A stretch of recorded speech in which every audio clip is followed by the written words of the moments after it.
5. Neat. Hi, Internet. Hi, Internet. All right. So, now that everything is settled for the most part, there's something gunky on my phone. Gross.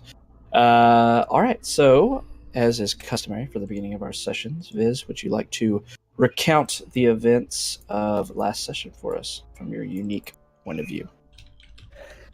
Okay, guys. Risk has a plan for us. He really, really wants us to find the person killing the elves for that one group of people who I don't want to write their name out.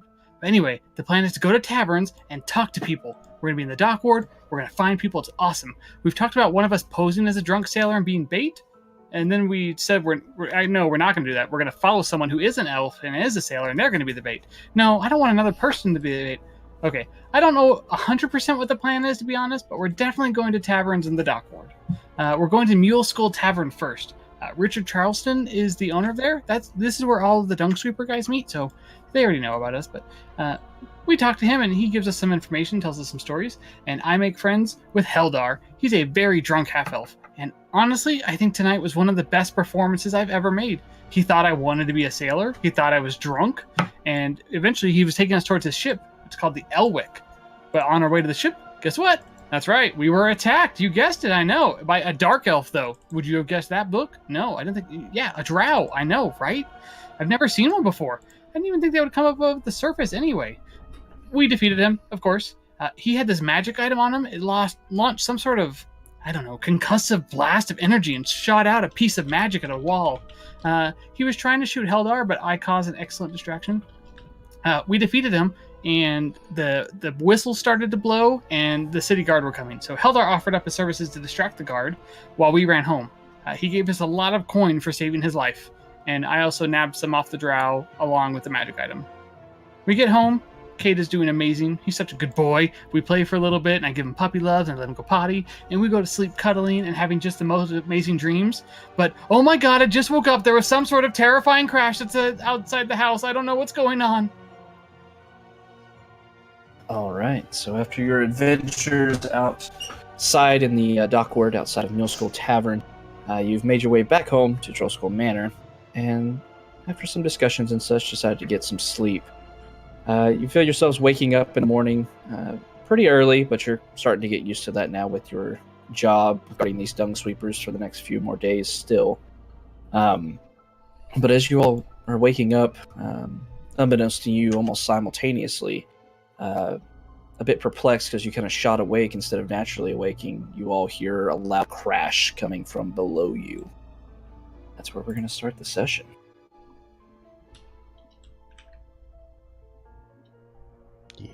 What in the ever-loving fuck was that?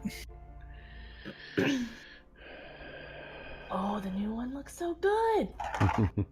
Oh, this is really nice, by the way. Thank you. I like the hardwood Really upgrade. It looks nice. Yeah, it looks really sweet. I make sure Cade to save, and I run downstairs as fast as I can. We lost a door. There's no way. Yeah, there's no door here. There's no way to get downstairs. Actually, I knew there was going to be something expand the stairwell here so that it extends into the... I'm trapped! Or something. I'm Wait, trapped. no, yeah, we would need a door here. You're right. Risk runs through the fucking wall. Please fix that, unfortunately. So there's a door there. Okay. Mind. Just Kool-Aid Man. Yeah. Oh no! Yeah. I sprint downstairs as quickly as I can. Okay, let's see. Once confirming both Mama Dog and Cade are safe. The puppies are awake, kind of looking around a bit confused, but not harmed or anything. And there should be the doors, like, where I'm standing, right? For the first floor? No, first floor, you have two doors on the first floor because you have to go down this outside exterior staircase. I thought there was Swing like a around. back door or something. There's only two. There's the front door and then the door out of the kitchen, leading into the kind of the yard outside of it. There isn't one over I there. don't remember how this works, but I'm just gonna say I'm here probably after Okay. double dashing. I'm not really sure. We're not in initiative. I don't think we're Yeah, Okay. you're not in initiative. Okay, cool. I come And downstairs. if I hear everyone else coming, then I'm not just gonna sprint down there by myself. But I'm gonna Okay. go to the front door, and I'm gonna put my ear up against the door and see if I hear anything on the inside before I go in. All right. So as you're all running downstairs, even Jod, all the way up in the attic, was able to hear this just extremely loud noise. You all start to meet down in the common room in the hall, making your way through the door that is certainly there. Down outside, and then around to the front, you're able to start peering in. It's still early morning. Very dark outside still. So you can kind of look into the windows, but not seeing a whole lot. You start to move up to the doorway. This, two double doors up the front of the tavern area. As you get closer, you hear another somewhat smaller crash coming from somewhere inside. And all of you can hear that without even checks. So Is Risk actually inside right now? Oh yeah, Risk's inside. All right. So you see Viz cautiously putting his ear up to the door, and you instead just open the door and just walk off. Yeah. All right. So as you all make your way inside, once again, it's very dark. Most of you unable to really see too well, minus a couple of you with dark vision. Or one of you with dark vision? Two of you? I do. Three? Okay, so most of you can. Yeah. Those of you with dark vision, as everyone else tries to start moving around the dark room, trying to find the torches and sconces on the wall that you normally are lit during the day when you're occupying this space. The rest of you start looking around. You see that the bottom floor has been ransacked or something. Something has happened. You look across the room to the north, where you know that these two tables are and several stools sitting around them. All of them are thrown to their sides. The table is flipped over and laying on its side, the legs just protruding out. You see two of the chairs have been smashed, assumingly against the wall, and are broken into pieces. You see the bar stools that were up against the bar itself in the middle of the room are turned over to the side, and one is broken as well. Those of you with dark vision, give me perception checks.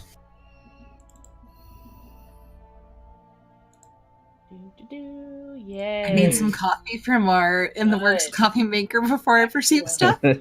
Excellent perception check.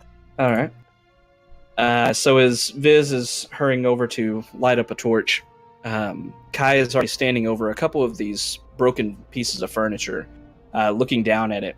And he starts to turn around just as the light flares up from a torch from Viz, and all of you were able to look down on the floor now and see what Kai is staring at, and then looking back at all of you. You see the broken furniture, these chips of wood and legs of tables and such, or chairs rather, have been smashed, and then what seemed like just cluttered disarray of broken furniture has an order to it. And you see, once again, spelled out on the ground, this time not in dust, but with broken furniture, are the words, "Get out." Did they really interrupt my sleep for this? Fucking seems like it. Whoever's If in I turn back here, around. Sorry, go ahead. I mean, Viz is just gonna be like, we just heard you. So if you're still in here, did you want us to get out like right now, or was this more like a globally speaking, like don't come in here anymore? I'm Could gonna you be cover more his mouth. specific? Viz, give me a deck save.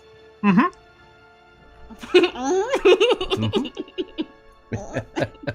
Yep, I sure will.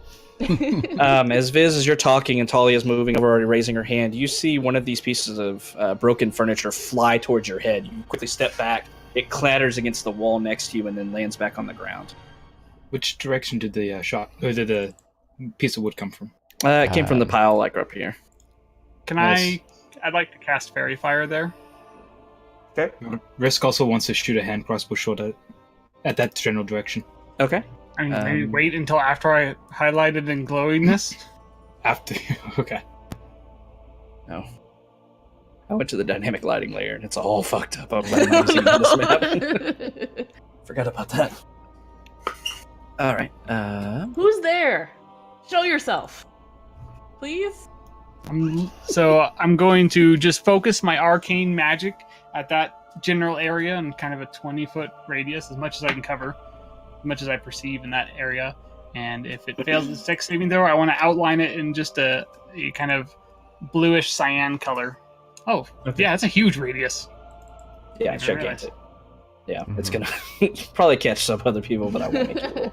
Um, That's I so big for such a little guy. Thanks. What's your spell save DC? 13. It's cold. It's real cold. All right. And Risk, you said you were shooting in crossbow? In that, yeah. In that general? Okay. Make an attack roll with disadvantage. Can't see what you're shooting at. Okay.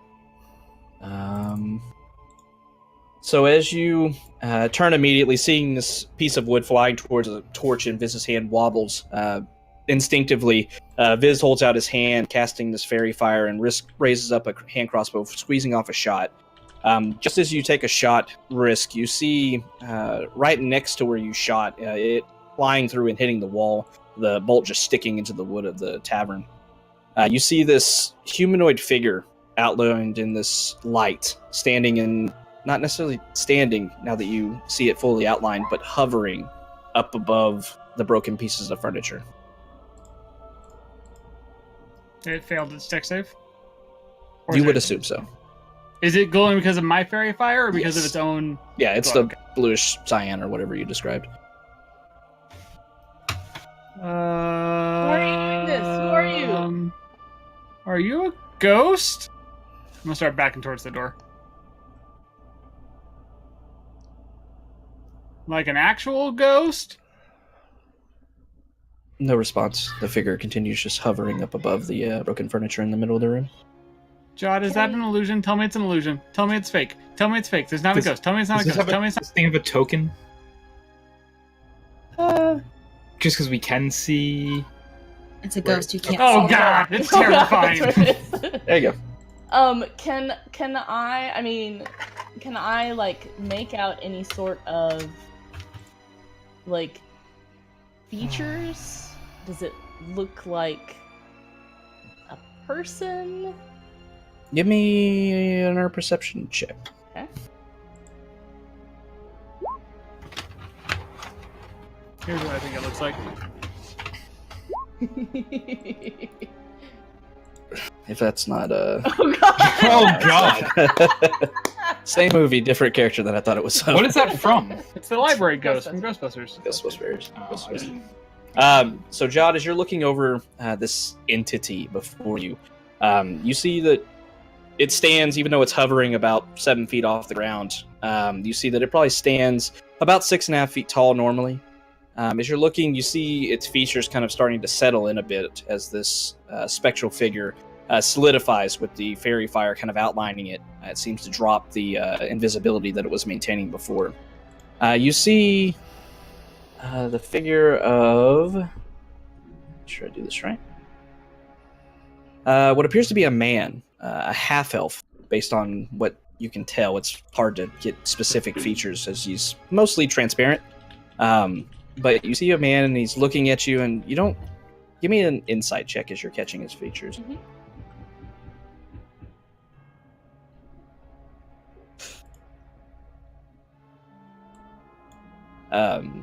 Everybody give me insight checks. You're all seeing this. Hey, there we go. Well, at least it's not fully in combat.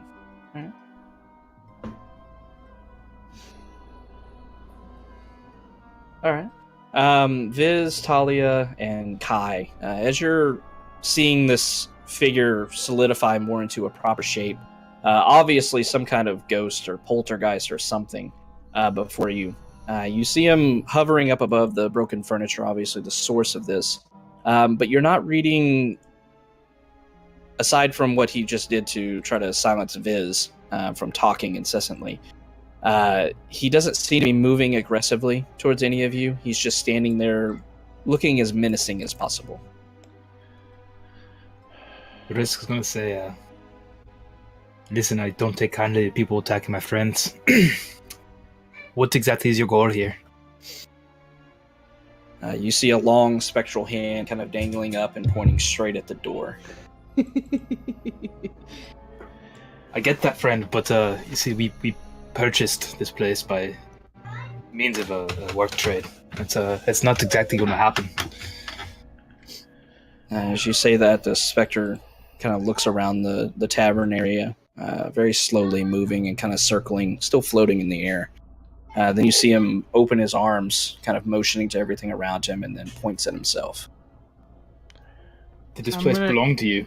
I'm gonna try speaking in Elvish. Like maybe he doesn't understand Common, so I'll speak in Elvish, and say, "We don't mean to upset you. We've purchased this place as our home, and want to." Shit, what did I call that place? What did I call our restoration group? We want to Trollskull Manor, like we want to restore Trollskull Manor to its former beauty. Were you killed here or something? Viz says it with more confidence, but Steven has no idea what to say to a ghost. Viz, I try saying it in Elvish in case it doesn't understand Common. Okay. As you're speaking, you notice as you begin, the figure turns to look at you, seeming to pay attention, even though he did seem to be responding to Risk as well. But as he looks at you, you see him looking at you, listening, and then you talk about restoring the Trollskull Manor, and you see him immediately slide towards you and gets right in front of you, not encroaching necessarily on your personal space, but looks over and kind of leans forward, looking you in the eyes. I'm Viz. What's your name? The specter kind tiny of little leans trickle back. of pee down the lake. Make a persuasion check, please. Oh, my dog's okay. You see the specter lean back up instead of leaning forward to look at you, stands up, and you see him a bit of a confused look on his face. And then he turns and kind of circles around the room, and you see him floating back over towards the furniture, just passing right through Kai as he does so. You see him reaching down. I cast Healing Word on Kai. Kai just feels cold for a moment. It's like, I cast Produce Flame on Kai. Sorry. How unfortunate. You see the specter begin leaning down and grabbing and interacting with these pieces of furniture. You see him setting it up, and with one hand, he inhumanly picks up the table with a few fingers and sets it back down upright. And you see him taking a few pieces, and he leans over for a few moments, and his form, even though you can see through it, obscures what he's doing. But after a few moments, he stops and then stands back up and then looks back towards you, Viz. You see there's a bunch of broken furniture up on the table now, though can't tell specifics from where you are.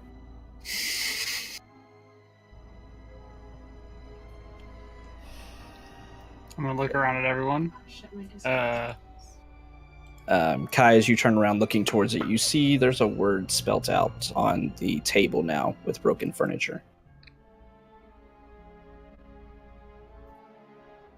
What was you asked his name? Is that what you asked? I forgot what you asked. I didn't ask anything. No, what Kai or what? I guess I'll scoot up if everyone else is scooting up.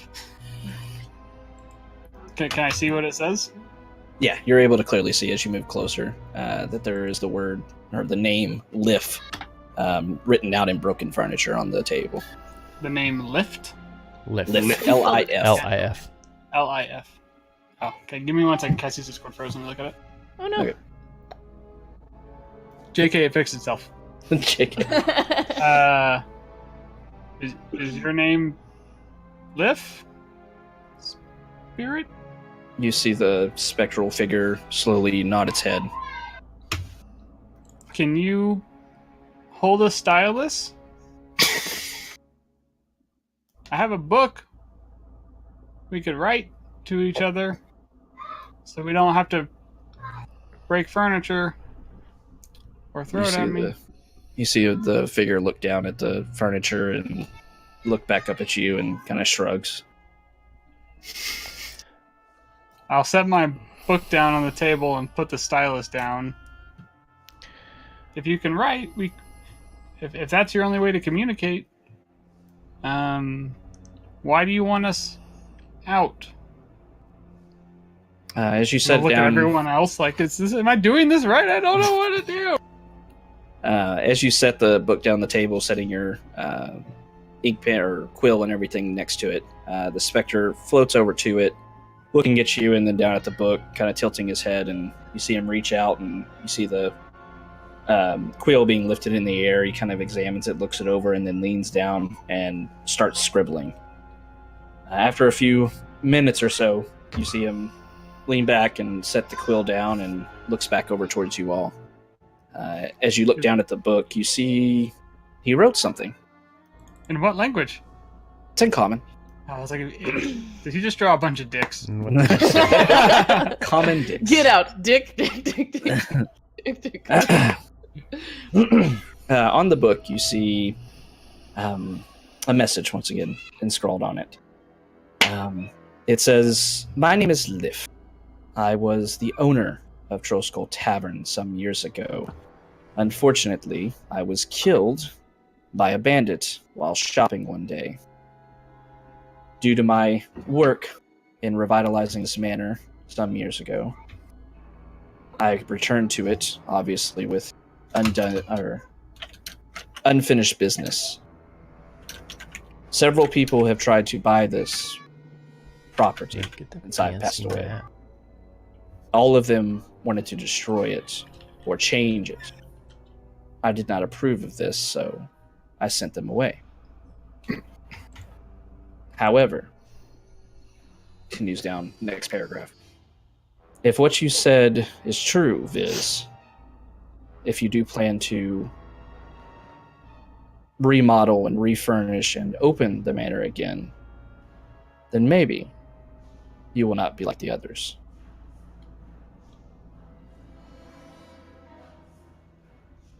He will give us 90 days to do it. Did you... The man we got this house from, his name's Volo. He bought this house because he heard that there was rumors of a ghost here, but he said he spent a 10-day here and didn't see you. Do you remember him? Was he here? Once again, the specter nods up and down. Why didn't you scare him off? What does Viz know about ghosts? Like, what can I reasonably know about a ghost? Reasonably, I mean, what could I know about a ghost? You know far more. Between the two of you, the general knowledge is that ghosts are very much real. Typically, spirits either held to this plane of existence by rituals or spellcraft of some kind, causing them not to lean on, or sometimes even strong feelings, causing them to hold on to their soul, at the very least, to this plane instead of passing on fully. Obviously, Kai, you know it can go deeper than that. You've heard of ways to bind spirits to certain areas and force them to do your bidding and things of that nature. But you're able to clearly tell that it seems that Lif is still here because of lasting connections.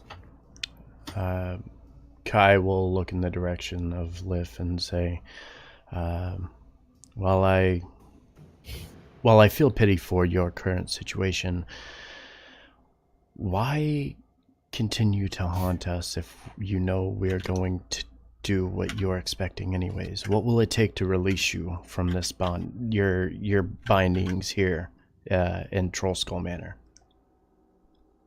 With that, Lif kind of glances around and looks back down at the book again, picks the quill up and begins writing. After a few moments, you're able to see his message. He says, "Several other people who attempted to buy this property said they would do the same, but they did that under a guise of hiring exterminators or adventurers to come rid this place of me. They all failed."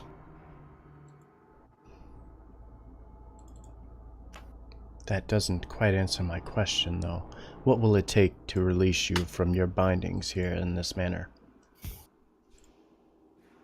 Scribble, scribble, scribble. He simply writes out, "I don't know what anyone can do to release me from this, but no one will stay in Muleskull Manor and leave it in its current state. If you do want to fix it up and revitalize it, then I will not bother you. But otherwise, you need to leave." You said other people wanted to change it. what kind of changes do you not want us to make? Because you had said other people tried to change it and you scared them off, and if you're letting us stay here, I don't want to suggest a change or make a change that you're displeased with. Scribble, scribble, scribble. Once again, you read out. I don't know what's going on with my voice tonight. I'll put on my HR form in case he needs to redip the quill. You see him writing out another few, appears to be stipulations. With that, he puts down the first one. The tavern must remain unchanged. Make it grander, that is fine. The past tenants wanted to change this to a ballroom or something of that nature. That is not allowed. Destruction of the property is obviously not allowed. Jot looks around at the Broken broken table he threw at me. He kind of eyes the furniture and shrugs. Yeah, those are the stipulations. Keep the tavern. Don't demolish the house. What do you feel about adding some doors upstairs, though? Would that be okay? He looks at you and moves forward against, this time passing through Risk. You feel a deeply ice-cold sensation for a moment. And then you watch this lift just passes through the bar and then passes through the wall down there, reappearing down here. And kind of looks over at the door and then shrugs. Okay, cool. Kai. Where we're going, we don't need doors. Doors. Kai there a looks over at Biz. Is there a reason he can't talk? Do ghosts normally speak? In some cases they do, but it appears this one has chosen not to. I don't know why, though. It doesn't quite make sense. Maybe his tongue got ripped out by the bandit. So he can't talk in the afterlife. Does he know who this bandit is so we can kill him? How long have you been dead?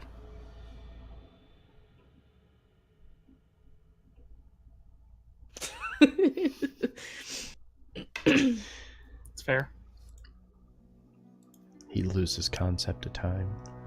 We have puppies. Some dogs. And I really love them. And I really hope it's, oh god, I really hope it's okay if they stay here with us. Are they house trained? Kate is. We're working on that. The specter just shakes his head as he puts the book back down.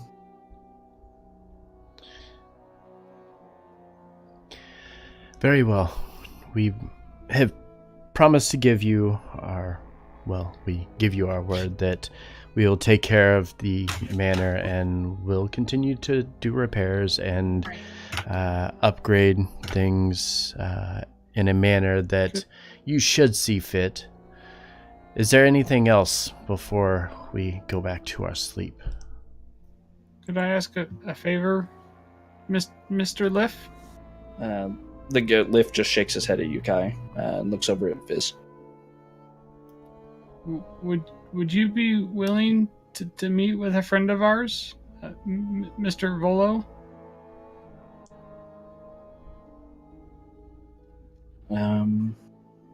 Lift seems to consider that for a moment, thinking, and then hovers over to one of the walls, which had been kind of neglected in y'all's minor cleaning of the place, and you see his hand kind of passing over it, and you see this handprints begin to appear behind where his hand was, scraping away the dust, and he kind of points to that, then moves back over to the book. He says, once he gets done scribbling, you read one more message from him that says, once this place is started to look more and you show that you're being true to your promise, maybe.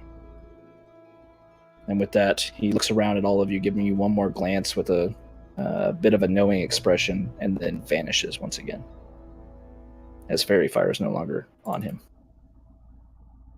I throw up. The ghost comes back and is like, come on! slaps you.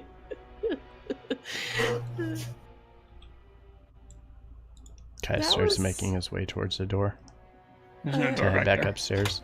You have That to go outside and around. yeah, Havoc there was before I thought, but I guess said. not. I thought so too. Havoc told me. Yeah, No. Y'all should have a handout for that, Mhm, you do. yeah. for the old map. Map. Well, Oh He no, said it was the just the door- stairs from above that were going Yeah, over it. outside, Okay, essentially. yeah. I didn't I put the see. stairs there. I can add that on my next revision of the map. I'll add stairs out there. So Yeah. Kai, As Kai's walking towards the door, he stops and looks back at Viz. you seem just totally not bothered by this. This seems totally normal to you. I'm terrified. Should I not be? Kai kind of shrugs and shakes his head and says, "It is the belief of my religion that ghosts and the undead are to be pitied. They are forced into a life that perhaps they didn't choose and can no longer contribute to the world around them. They are separated from their own divinity." Kai just kind of looks away and says, "This individual's stuck here, and there's nothing else he can do. There's no reason to fear him. Just mind what he is saying, and everything should be fine." I feel like he could still, like, hurt us. He kind of threw a lot of furniture around pretty easily. If he chooses to do so, we will deal with said aggression as we see fit. He could have tried to kill us in our sleep, oh god. Well, it hasn't yet. For what it's worth. True. By the way, Jot has just been holding, like, Seamus, like, and just, like, scritching his head as, like, little comfort, like, Yeah. comfort animal the whole time. Just like...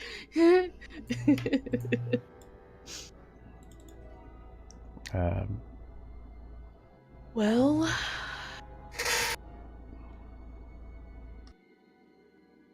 I guess that sort of, is a point in favor of taking that loan, huh? Well, And we just live with a ghost? Maybe when we fix the tavern, he'll just pass on. And honestly, how different is that from Henry III? Who's that? What's his this is unseen servant? What's his name? Oh, Henry. Yeah. Just- Yeah, Henry. Until one dies in a terrible fashion, it's still Henry the First. Okay. So far, I've just dismissed him and brought him back, but eventually one will die in a horrible fashion. Die to a spike trap or something like that. And then it'll be Henry II. I'm gonna kill one. I mean, what's really cool about Henry is, like, he just does the things I ask him to do, and if I go further than 120 feet away from him, he ceases to exist. What if, like, we have a patron that gets a little drunk and, like, breaks a window on accident, and then the ghost is like, "I'm gonna kill you." That seems, like, bad for business. People won't break windows anymore.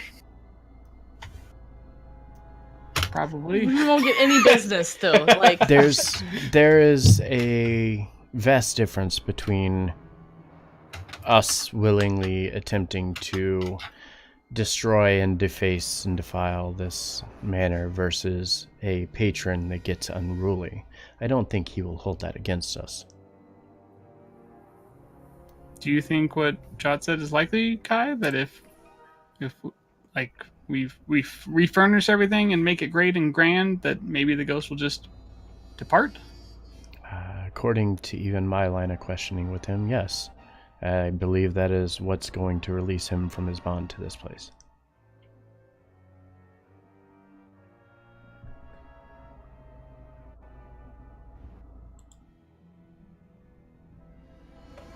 And if not, we've got the world's best bouncer. oh god. You don't even have to pay him. Well,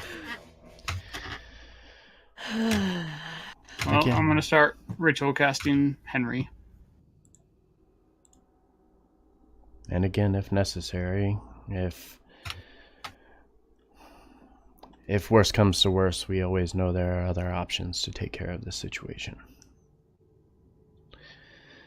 I would prefer it not come to that, but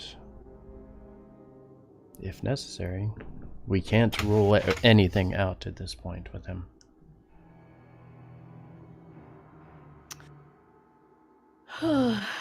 Well, we probably need to go protect the dung sweepers again. God, that job's so boring. I'm gonna clean up before we leave. Are we allowed to play hooky from this job? We don't all have to go. They said we could go, like, Yeah, but if we don't go, we don't get paid, and I want to get paid. So right. yeah. I also kind of want to hear what people have to say about us. I guess nothing, because no one knows we defeated that weird. Well, but we could dark see elf. what people have to say about. John has a much better memory for names than Shu does. What was his name? Who? Heldar? The half Eldar, elf? yes, the half elf guy. Maybe we just see what they're saying about him, and then we just know that they're actually talking about us.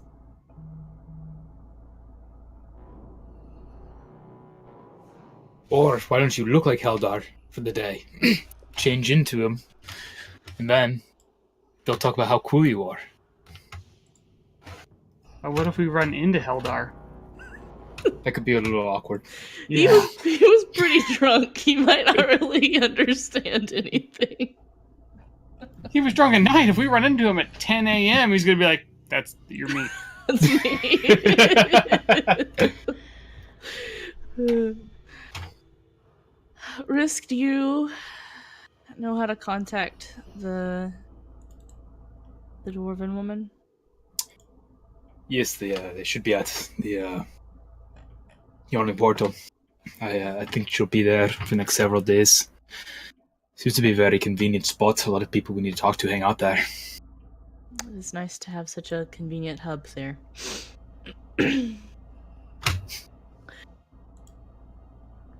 All right. So once again, it's about 4 or so in the morning, just a little bit earlier than you normally would wake up. All of you got enough rest to, be mostly rested for the next day's work. So if y'all have nothing else, then head into town and get ready for your jorb. Jorb? Yep. Sure. All right. So with the unseen servant taking care of things as Viz and the rest of you go upstairs back to your rooms, getting ready and such, you find yourself setting back into the early morning air of Waterdeep, moving all the way back down towards the dockward.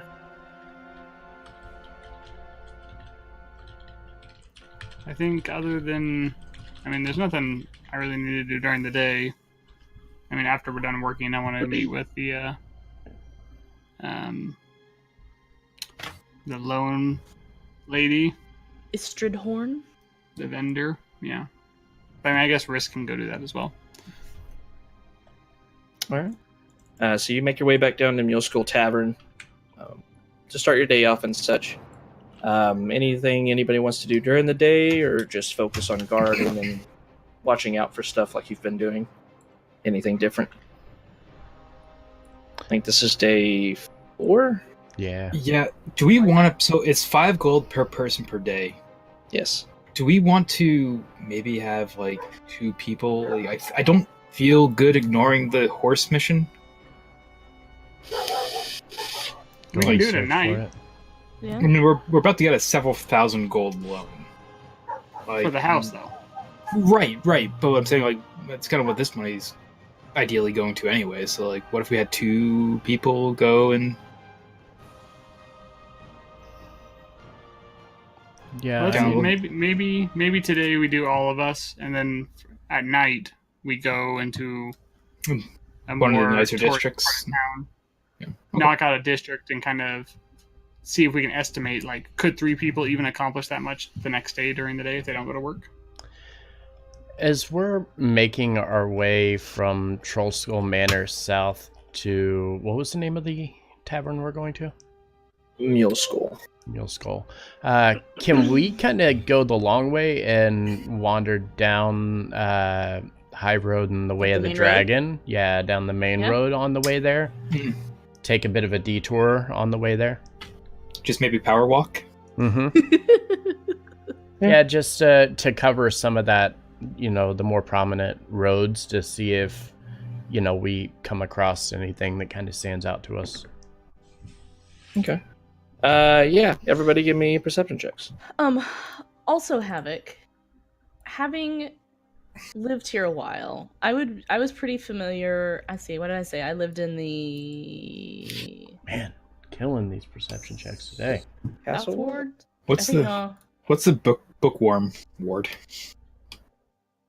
I think I lived in the. City of the Dead. What's it labeled at? It would probably be Castle Ward. Well, I think it's. I don't think it's labeled on here, but I think it was here. I thought. Where is here? Oh, Oh, sorry, down at the very bottom. I don't see it. oh yeah, that's not labeled. Because like the color of the house is kind of Yeah, I'm pretty sure that's this. It's either south or southern, but it's one of those things like the little handout made a big deal about the fact that the locals know to call it this one, but sometimes tourists call it the other one, and now I always mix it up because they made a big deal about it. Yeah, that's supposed to be the Southward. Southward, okay. They Would just don't I, have having lived there, ever noticed seeing some of those drays? Yeah, you've seen Trace before, 100%. But would I have an idea of what kind of routes they tend to take? Because it's like a touristy thing, right? Would I have a general knowledge having lived here for a few years? Kind of like what I think we talked about it last session. Mhm. They generally follow the High Road, the Way of the Dragon. Okay. They do go to okay. They follow those two main roads. They do branch off here and there, typically to hit, touristy sites like the Uh-huh. Honorable Knight. They go up north. They kind of loop around like the Castle Ward as well as the North Ward as well. Generally, they go through almost every other ward except for the Dock Ward. So if we were to hang out on sticking on those major highways, we would be more likely to see them. You would think so, yeah. Okay, cool. All right. Yeah, that's kind of why I wanted to make our pass as we're trying to head Mhm, south. yeah, I wanted to try to absolutely. stick to those roads if we could. Yeah. For as long as we can anyway, maybe to Spices Street or something and then cut over and go back where we gotta go. Which would Mhm. be right here. Okay. So as you all start making your way down, moving through the trade ward, following along, the Way of the Dragon, kind of crossing back over to the High Road, just keeping an eye out. It's about 5 o'clock or so. At this point, you still have about an hour before you need to make your way to Muleskull Tavern. Making good time, not spending a whole lot of time getting ready and such. You make your way down, and as you start going through, you see that the city of Waterdeep is already bustling. It's a bit slower, especially compared to midday and such. But there's already people, caravans and such, moving through the city streets, especially these main roads, who pretty much have some manner of people on them at all times of day, day or night, rather. As you're moving forward, you don't see any drays moving. You do pass as you get down towards the crossroads here with the Spectre Walk. You see a few of them lined up on the side of the road, kind of still on the main road, not on the sidewalk, but right next to it, kind of lined up and waiting. You don't see any people next to them. This kind of seems to just be the staging point, you assume, for them. They're not moving, don't have any people with them. Like I said, currently, it seems a little bit early for them to be operating. But you do see drays, but no horses with them yet. But this looks like where the drays. Do we see any stables around here? Yeah, where would be the closest stable to here? There's a manor of them all over the place. The South Ward, is kind of known for having a lot of the horse traffic caravan and stuff like that is all focused down here for travelers either making their way out south or passing through on the high road, just going through Waterdeep.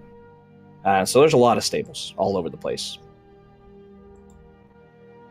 Would I also have an idea of what time the drays stop running in the evening?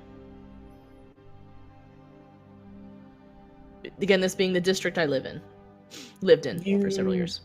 Yeah, you generally have seen them. You've never really gone out and inquired about the operation of them, but as you're recollecting, the times that you've been walking around the city and such, you generally don't see them late at night, but you have seen them after dark to see, going around and with a few other tourists and such, showing off like the drift globes that come out only at night, passing on a few of the different, landmarks and such here in Waterdeep, but you do see them after dark. Okay. So assuming around 9 o'clock or so, 9 bells is generally when they stop running. I think we come back here this evening and look around, see if we can find the horse. Yeah, I'm not finding anything now. And if we detour too much and look for the possible stable it'll be in, we might end up being late for our duties with the dung sweepers. So, yeah, let's make our way to the dock ward then. All right. Once again, just planning on taking care of business, working, and then zoom past the evening. Yep. All right. All right. So as you make your way to the Muleskull Tavern, arriving there just a couple minutes late, having to get through the traffic and such, and then go through the narrow passageways of the streets in the dock ward. You're able to get there a couple minutes after 6 bells. You see your group there waiting for you. All of them seeming in good spirits. You see the tavern owner sitting there talking to them, and then they all turn around, look at you, kind of nodding and such. You see the tavern owner kind of looks at you a bit longer, his gaze kind of lingering on you, and then he just kind of nods and goes back to his work. As the day progresses, you start Can I read at all what his like intent behind? Like, does he look kind of hostile, approving? No. Does he look He's frustrated? very much approving as he Okay. looked at you. Yeah. I think he knows what we did last Yeah. night. Just making sure that it's not like, Yeah. how dare you have killed my drow best friend? I mean, knowing our luck. Exactly, that's why. That was his brother. Do. I'm trying to remember where the frick are my notes for that. There it is. And all right. So once again, the tavern owner for Muleskull Tavern, Richard Charleston, is the one that's giving you a very approving look. Not saying anything out loud, which makes sense based on what happened the night previous, the story that was fabricated and such. But you make your way out following your dung sweeper that you're been sent to guard. Making your way, you start doing the rounds and such. Throughout the day, you keep an eye out, not really seeing anything noteworthy as far as what you see on the path. It's the same old at this point. At one point, you do hear a conversation going over. The guys, the guys at the that you're guarding, the dung sweepers, they speak of the attack that happened the night before. They had heard it from Richard, and they speak about how this drunk sailor was able to fight off a drow assassin who had been apparently killing people. It seemed that news was coming to light now to the general populace to know. A couple of the guys even say that they know this sailor that you witnessed last night and know that he's pretty much a drunk. Didn't think he even knew how to use that scimitar, but somehow came out just relatively unscathed, apparently. We're gonna get that guy killed just because people are gonna be like, oh, he's a really good fighter. Oh, he's a badass, is he? Let's show him something. Yeah, they never would have thought that he was a warrior able to take on his own, especially after drinking as much as he had. Because Richard did attest that he had gotten fairly sloshed before leaving the tavern. But the day continues on, otherwise uneventful.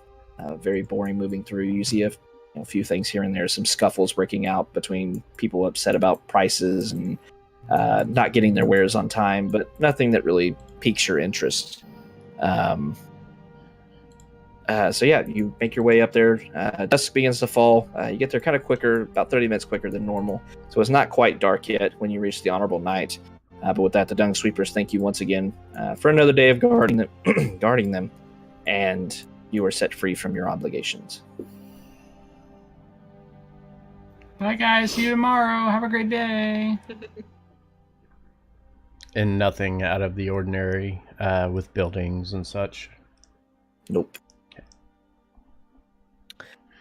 Risk, are you sure that you want to still do this other job? Yeah. Yeah. I haven't made up my mind on anything quite yet, and want as much information as possible. Just to be clear, I don't really know that I don't know that I want to be a harper. Like, I don't think I do. I just think it sounds fun to talk to a talking horse. The way I see it, we find this horse and it tells us that the Zens are kidnapping children or something. I want as much information on everything that's going on as possible before we commit to anything. It seems fair. Maybe we should start our own guild. The Brothel Trolls. Guild? Brothel Guild. That already exists, I think. The soft trade Soft or trade. something? Yeah. Is that really what it's called? Yeah. Yeah. Mm-hmm. Well, do we want to go? So about what time? What time roughly is it now? I'd say 7:30. Do we want to go and see if we can talk to the Istrid Horn lady, and then go see if we can search some stables tonight? At the very least, it's maybe the horses should be running for about another hour and a half, right? It's kind of maybe run back up the main path and just see. Yeah. That's kind of what I was thinking. Or actually, wait, where are we? Make a loop. We're up here. Yeah, make a tiny little loop Yeah. on where the trades ward. Yeah. Yeah. On the main road there. So kind of go up and around up to the high road, and then back down kind of where we were before, like the Spectre Walk, and then. Oh, I think we're. back up. So I don't know. Do we want to go sort out the contract stuff now? In which case we need to go to the Yawning Portal. No, that can. They said that we can get a hold of them at any time. That was something that was told to Risk as we were sitting at the table, and you were repeating it back. They said that at any time, should we agree to this, that they would be able to find us, or we will be able to connect with them, if that was the case.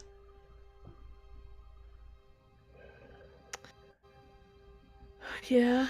So focus on the horse today, and maybe the other stuff tomorrow. Yeah. Or That's why we can't do both. Yeah, focus the horse, and then if we find it relatively early, we can jump in by the Yawning Portal. We still need to get a good night's sleep, so Yeah. I mean, we kind of take an hour or so and see if we can find this horse, head to the Yawning Portal for dinner, and head home. Yep. All right. So yeah, I guess Excellent resource time management, guys. It's gonna be great. we'll do some Not loops, to I waste a guess, on the second. high road and the Way of the Dragon. Okay. Just to see if there's anything. Everybody give me perception checks. Yeah, I'll just do it normal. We must have picked up some coffee as we were doing our route.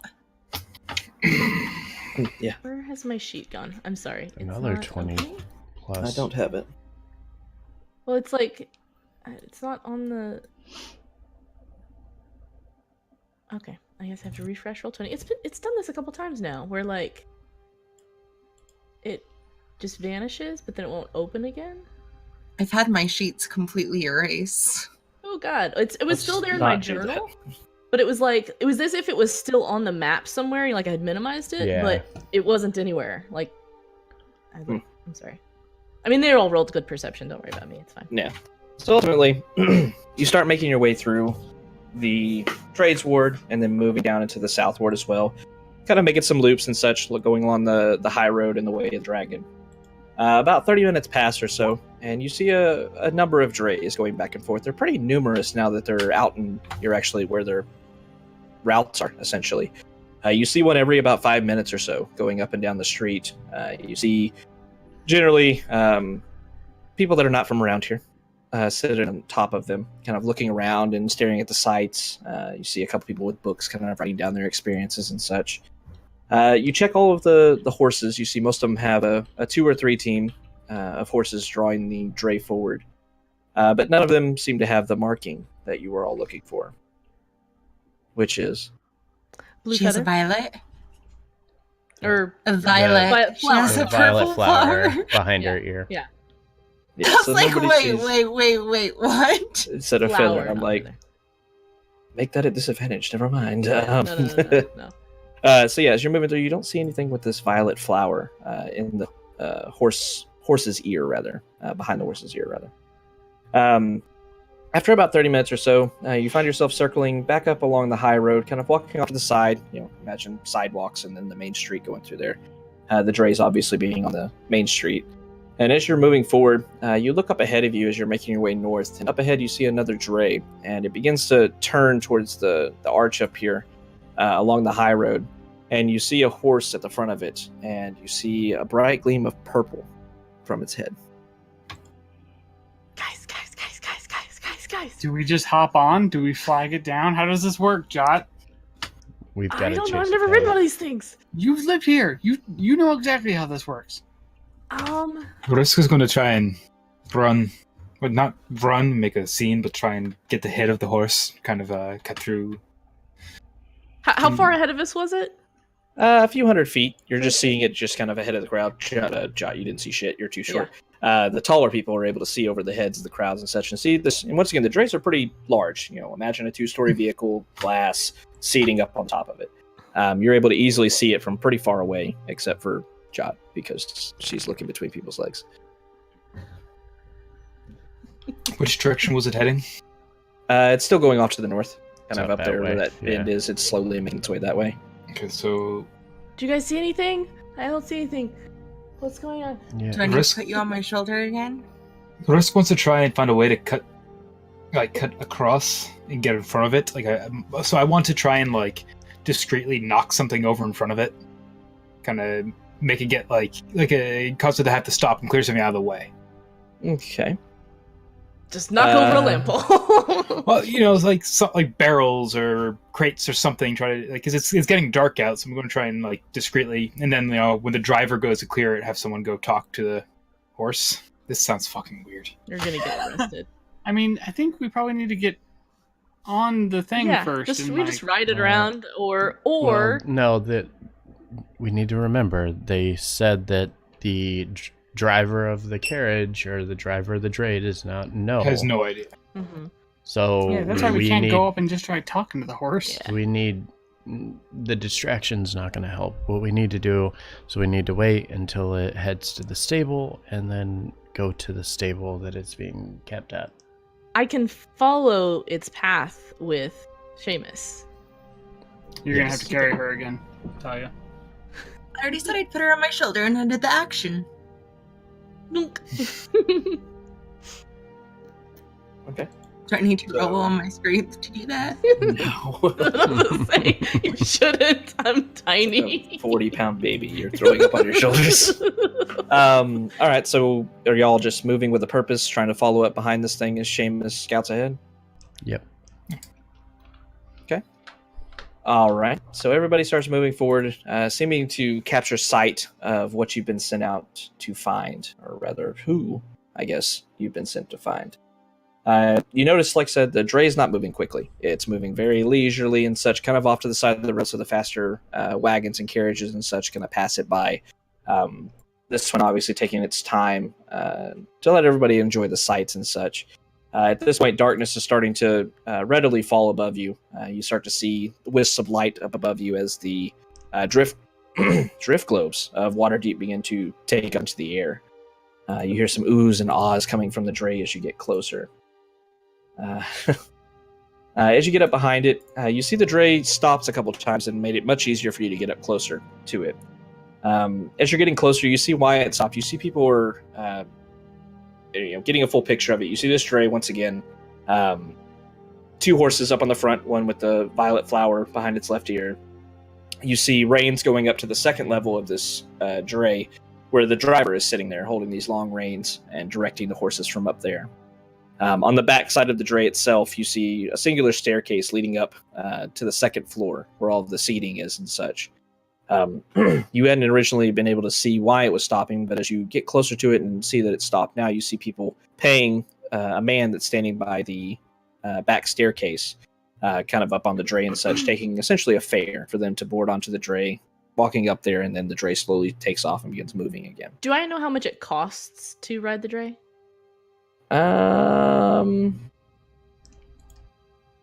Make a history check. See if you ever rode one before. Yeah, I don't know if I would ever not.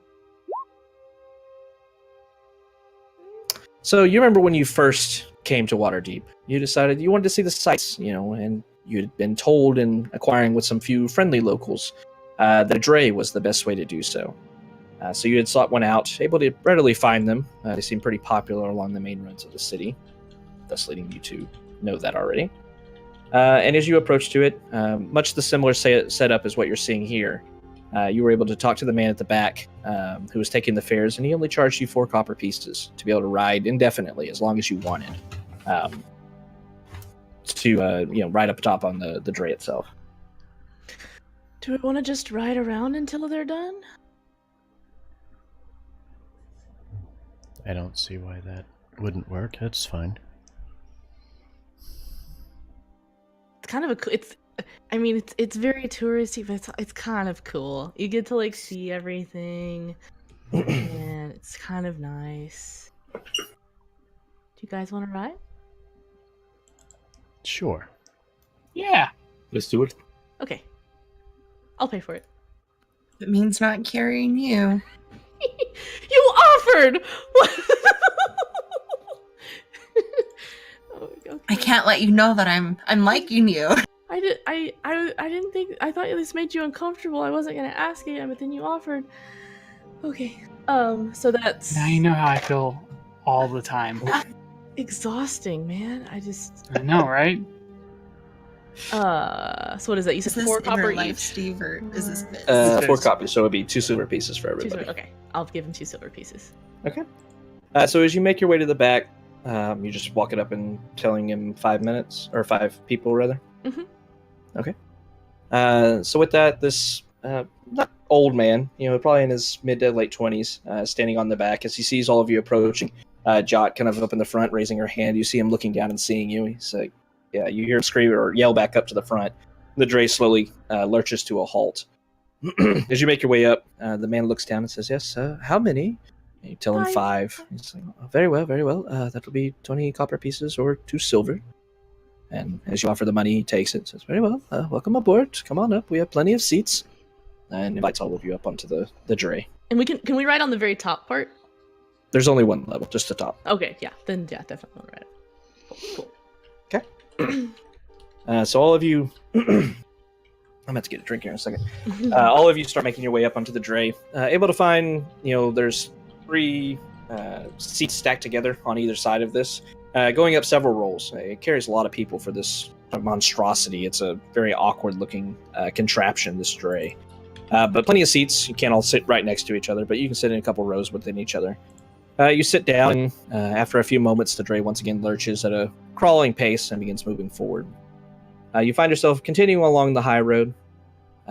Moving up, you hear, once again, the tourists that are joining you on this trip are talking back and forth about never seeing this many shops in one place before, and talking, whimsically talking about all the different places or all the different shops they're seeing, magic shops, tailors, and fine armor smiths and such, that you can see spread out all through the trades ward. Are there any other gnomes riding along?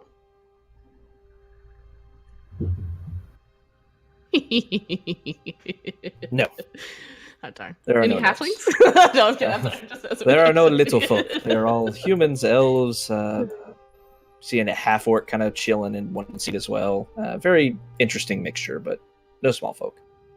You continue on, keeping to the high road. You see it moving straight north now, heading along it towards alongside the castle ward, as well as the remainder of the trades ward off to your east.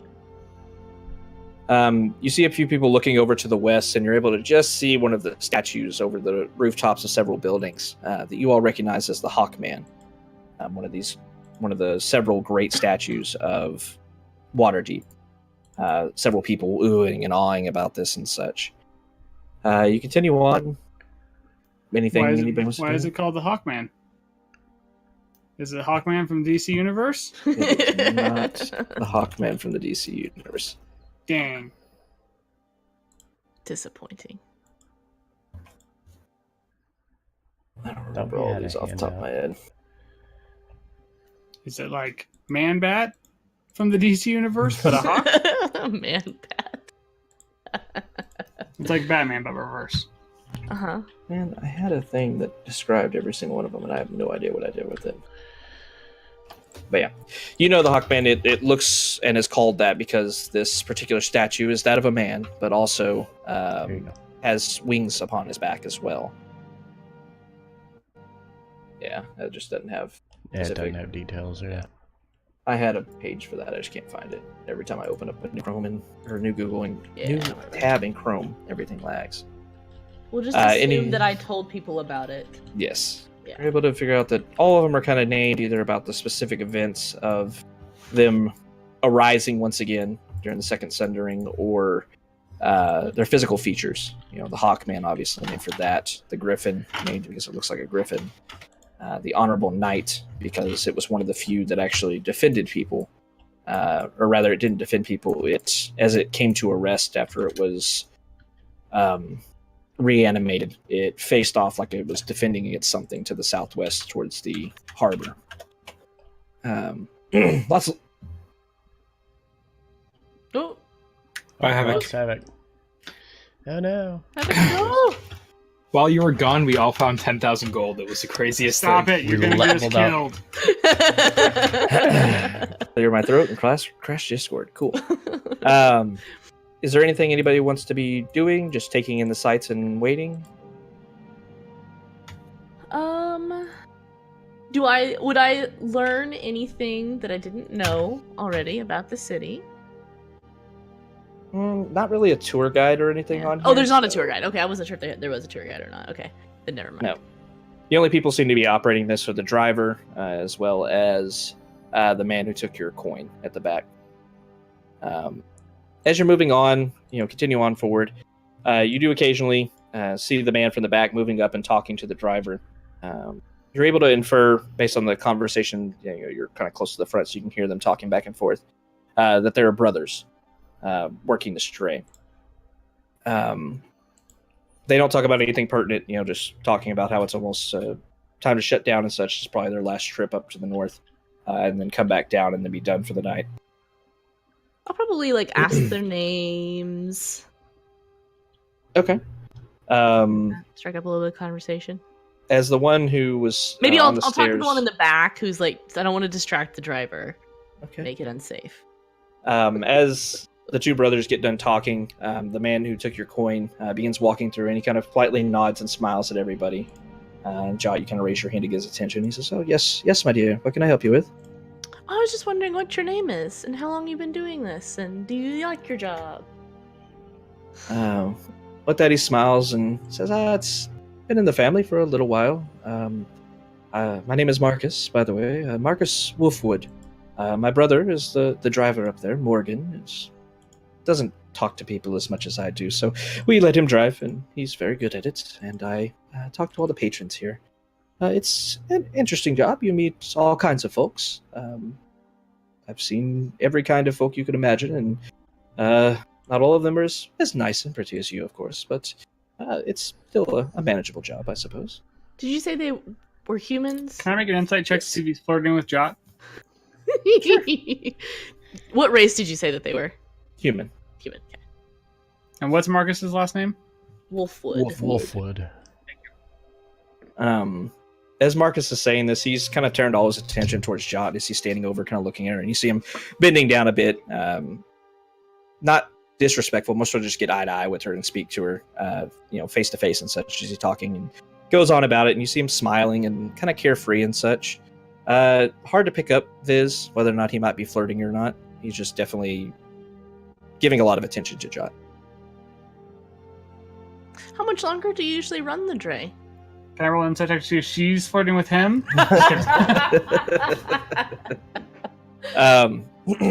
Go for with it. that, Do Marcus thinks for a moment. He says, we typically don't have a set stopping point, I guess. A little bit after dark, we let everybody see the sights, and kind of points up to the drift globes and such. It's marvelous, really.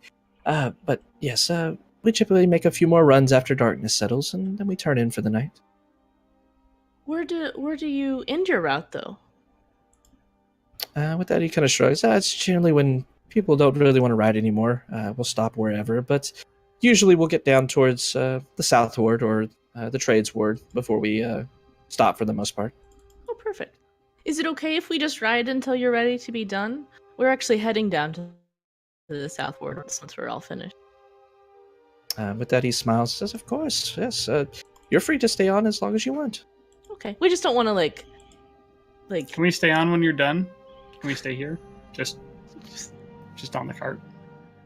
And he kind of looks over at Viz, kind of tilting his head. So I suppose you could. It'd be quite Thanks. boring when it stops moving. Okay. I just didn't know if you would feel obligated to just keep riding us around and stuff if we were still here, and I didn't want you to feel obligated. So Oh, here now. I almost phrased the fuck out of you.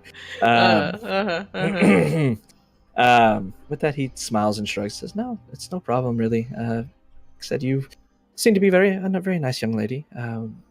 We're of course open to all patrons, and you've already paid. So as long as you would like, we will be probably stopping after we head south once again. But you're welcome to stay on as long as you want.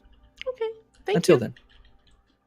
That Marcus smiles and stands back up, and once again returns to nodding and smiling at the rest of the patrons, and then moving back towards the stairwell where you see him stopping and then pulling out a small notepad or a book or something like that and begins writing.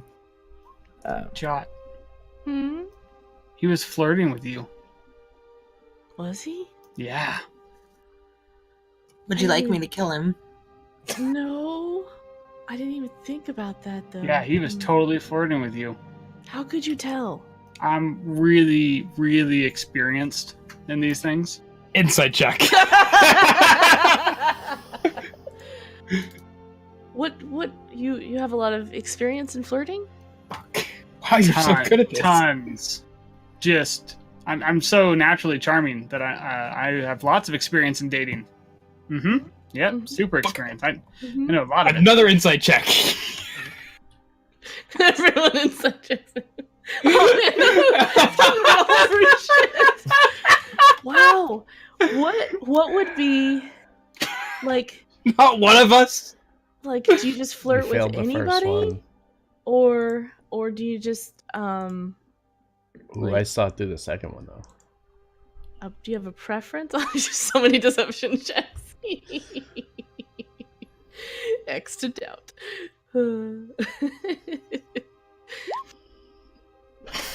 Fucking Christmas tree. So well split. That's great. I love it. I know, Joe. I really got the feeling that guy was flirting with you. Maybe your loved one's here in the Waterdeep. I mean, Waterdeep's got something for everyone. Maybe you're gonna find your husband here or something. Jot, have you ever thought about dating a human male?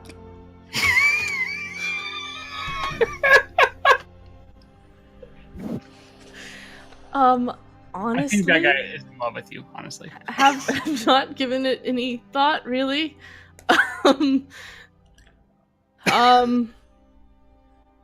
How dare you ask her things like this? This is none of your business. don't hit me again. I'm sorry. I just, I mean, I always just sort of figured I'd just Okay, I'm gonna be honest with you. I was reading this book, and it said that every great novel has a love story in it. And I don't have any experience with love stories, and I was hoping I could witness one of you guys having an amazing love story so I could draw inspiration from it. Wait, Viz, are you flirting with me now?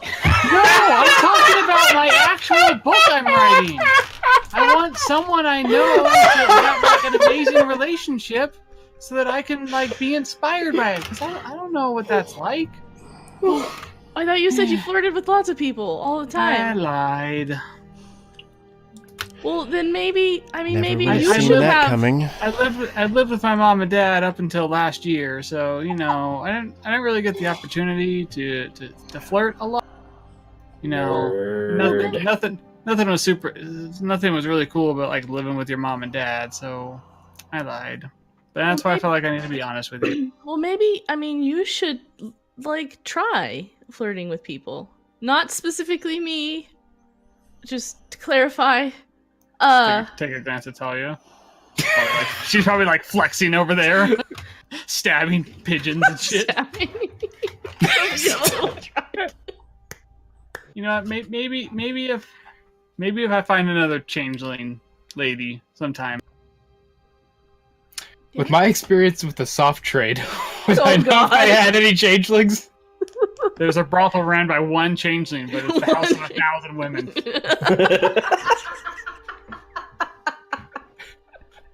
You've never run into one, Risk. Okay. As far as you know. That you know of.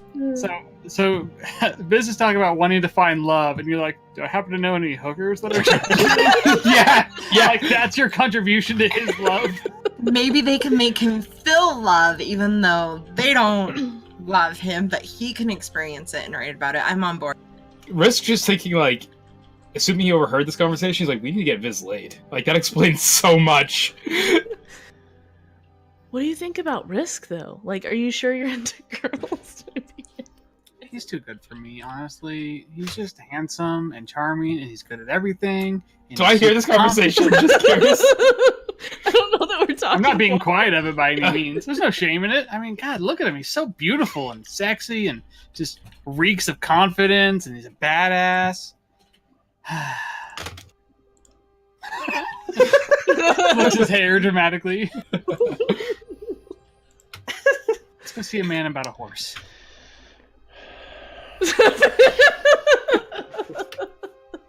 Just dripping sweat.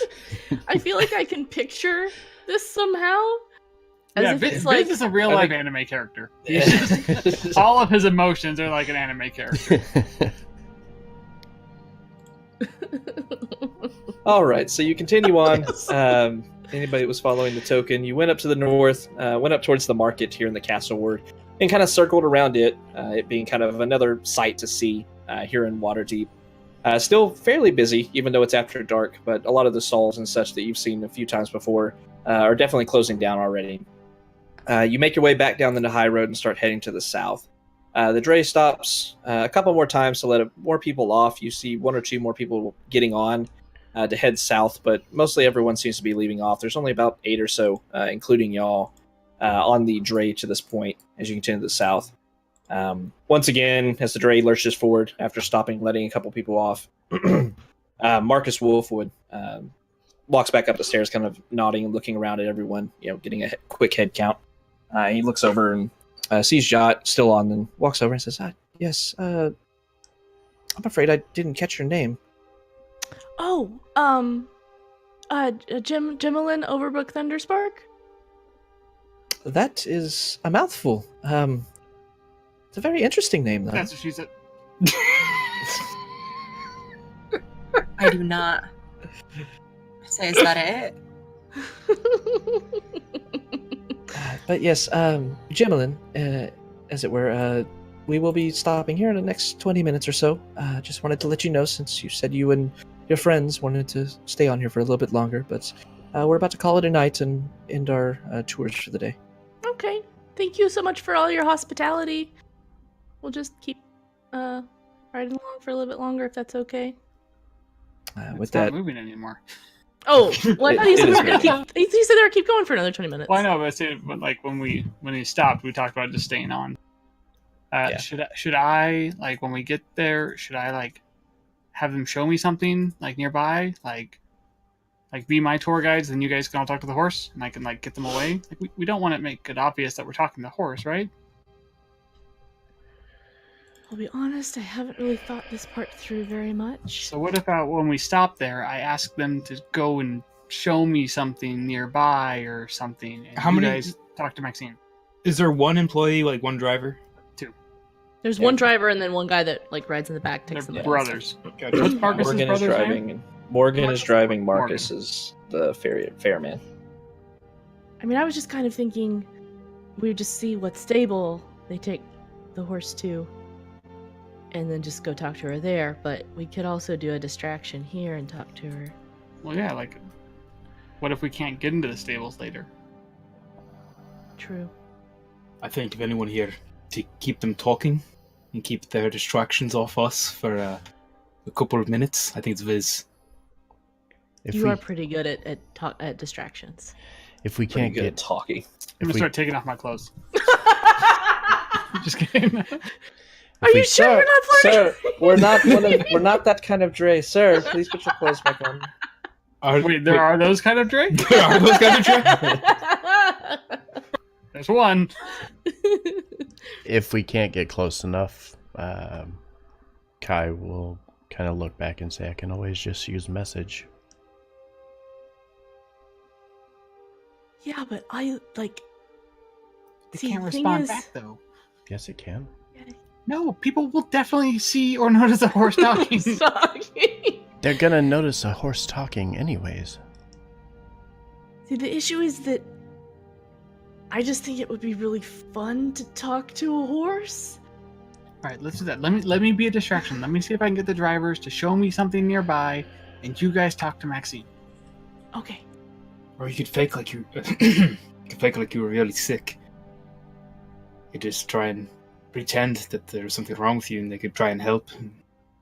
Well, I want to have them walk me away from the cart, the dray. Like, hey, can you show me a shop or something nearby, or the statue or something? And I'll give you a gold piece or something. Like, Or what if you practice your storytelling? that'll just make them run away. No, you tell really good stories. Very, I really very like good the stories. stories I that just- you told me. I just don't know any stories that these guys would want to hear, but I could try, sure. It's just hard to like say, let's tell a story and walk away from this place. Tell them. We could just pretend like we're looking at the horses. They're these magnificent animals. We could just pretend that we're up there, like, petting them or whatever. And you could tell them about this brave, good-looking group of adventurers that killed the giant monster while protecting the dung sweepers. I don't know that story. I know the one about the terrified people in Waterdeep that killed a worm and a drow. I don't know about the brave ones though. All right, I'll figure something out. I'll wing it. Story of my life. I'll make it up on the spot. It's okay. Is this Visitor Steve? I'm just... Steve. It's Steve. Okay, yeah, okay. I think that's the plan. When we get there and it comes to a stop and they're like ready to disembark, then Viz is going to go talk to them and try and distract them, like from a distance, so these guys can communicate with Maxine. Or I'm going to see if I get them to walk me away so they can converse with Maxine. And Like, preferably before they put her to the stables or whatever. and I'll accompany him. That way I can send a message back to the party when we start getting close so that they can end the conversation. Okay. So you continue on. As you're all discussing this, the dray keeps on moving, not really stopping at this point. Nobody seems to be wanting to get on at this point. It's starting to get kind of late, getting close to 9 bells or so. You find yourself back in the trade ward proper, moving down along the high road. As you get down towards River Street, the dray kind of stops and lurches to a stop. You don't see any people boarding. And with that, the man that's been driving, Morgan, turns around and says, all right, that's going to be the end of our tours for today. If everybody could please disembark. The dray will be resuming tomorrow morning, about 7 bells or so, if you would like to send your friends and such. We run every day, 7 days a week. Ah, thank you so much. This ride has been so amazing. What kind of vibes am I getting from these bros? Do they look exhausted, tired? Do they look maybe a little bit energetic? Do they look annoyed? What's their body language telling me? Give me an insight check. Oh, my dear Denier, don't let me down. Okay. As you're looking up towards Morgan, you see Marcus beginning to walk up and kind of smiling at a couple people that aren't belonging to the party begin to walk down the stairs off of the dray. You see Morgan speaking to everybody as they all start to leave and everything. He kind of nods and thank you, people. You see Morgan kind of stretching his back and such. He's been sitting for a while, you assume, here in his seat, directing the horses and such. Kind of arching his back, popping it and such, and lets out a bit of a dramatic groan as he looks over and sees you. I mean, you're getting the feeling that he doesn't look overly tired, maybe not energetic per se, but, normal, I guess. Looks like a dude. All right. Yeah, Cool. Looks All right. like a tired dude. Got it. Showman Viz is coming out. He's gonna walk up to Morgan and Marcus and be like, I really wanted to thank you guys. I'm new to Waterdeep, and just the views and sights I tried have inspired me. I'm a bit of a storyteller myself and a story writer, and I was wondering if I could repay you for just the exceptional service by telling you a story that I don't think anyone's heard in Waterdeep before. And if we could find a little bit of space over here, I could put on a little bit of a show that I think really enhances the magic. It would only take a few minutes, and I really want to thank you, and I really think you would enjoy the story. With that, you see Morgan kind of leaning forward over one of the chairs he's listening to, and seems interested. Is giving you attention and nods and such. Well, unfortunately, I do have some more work to do. I do have to take the horses to the stables and the stable yard down to the southward. But honestly, no need for repayment. Me and my brother enjoy this job. We like showing everyone around the city that we've grown up in, and we love it dearly. And anyone else that can appreciate it, via us just leading around town on a dray, gives us no more joy than, or enough joy, really. We don't need any more repayment than that. Oh man, because like I mentioned, I'm a storyteller, and I get such joy telling stories, and my friends have already heard all my stories, and I don't have anyone to tell my stories to, and I was really hoping you'd say yes, so I could at least get some practice in. I feel like I'm getting a little rusty, and you guys just seem so cool, and you would give me actual good feedback on my story. You wouldn't lie to me, and please, just a couple minutes of your time. Give me a persuasion check.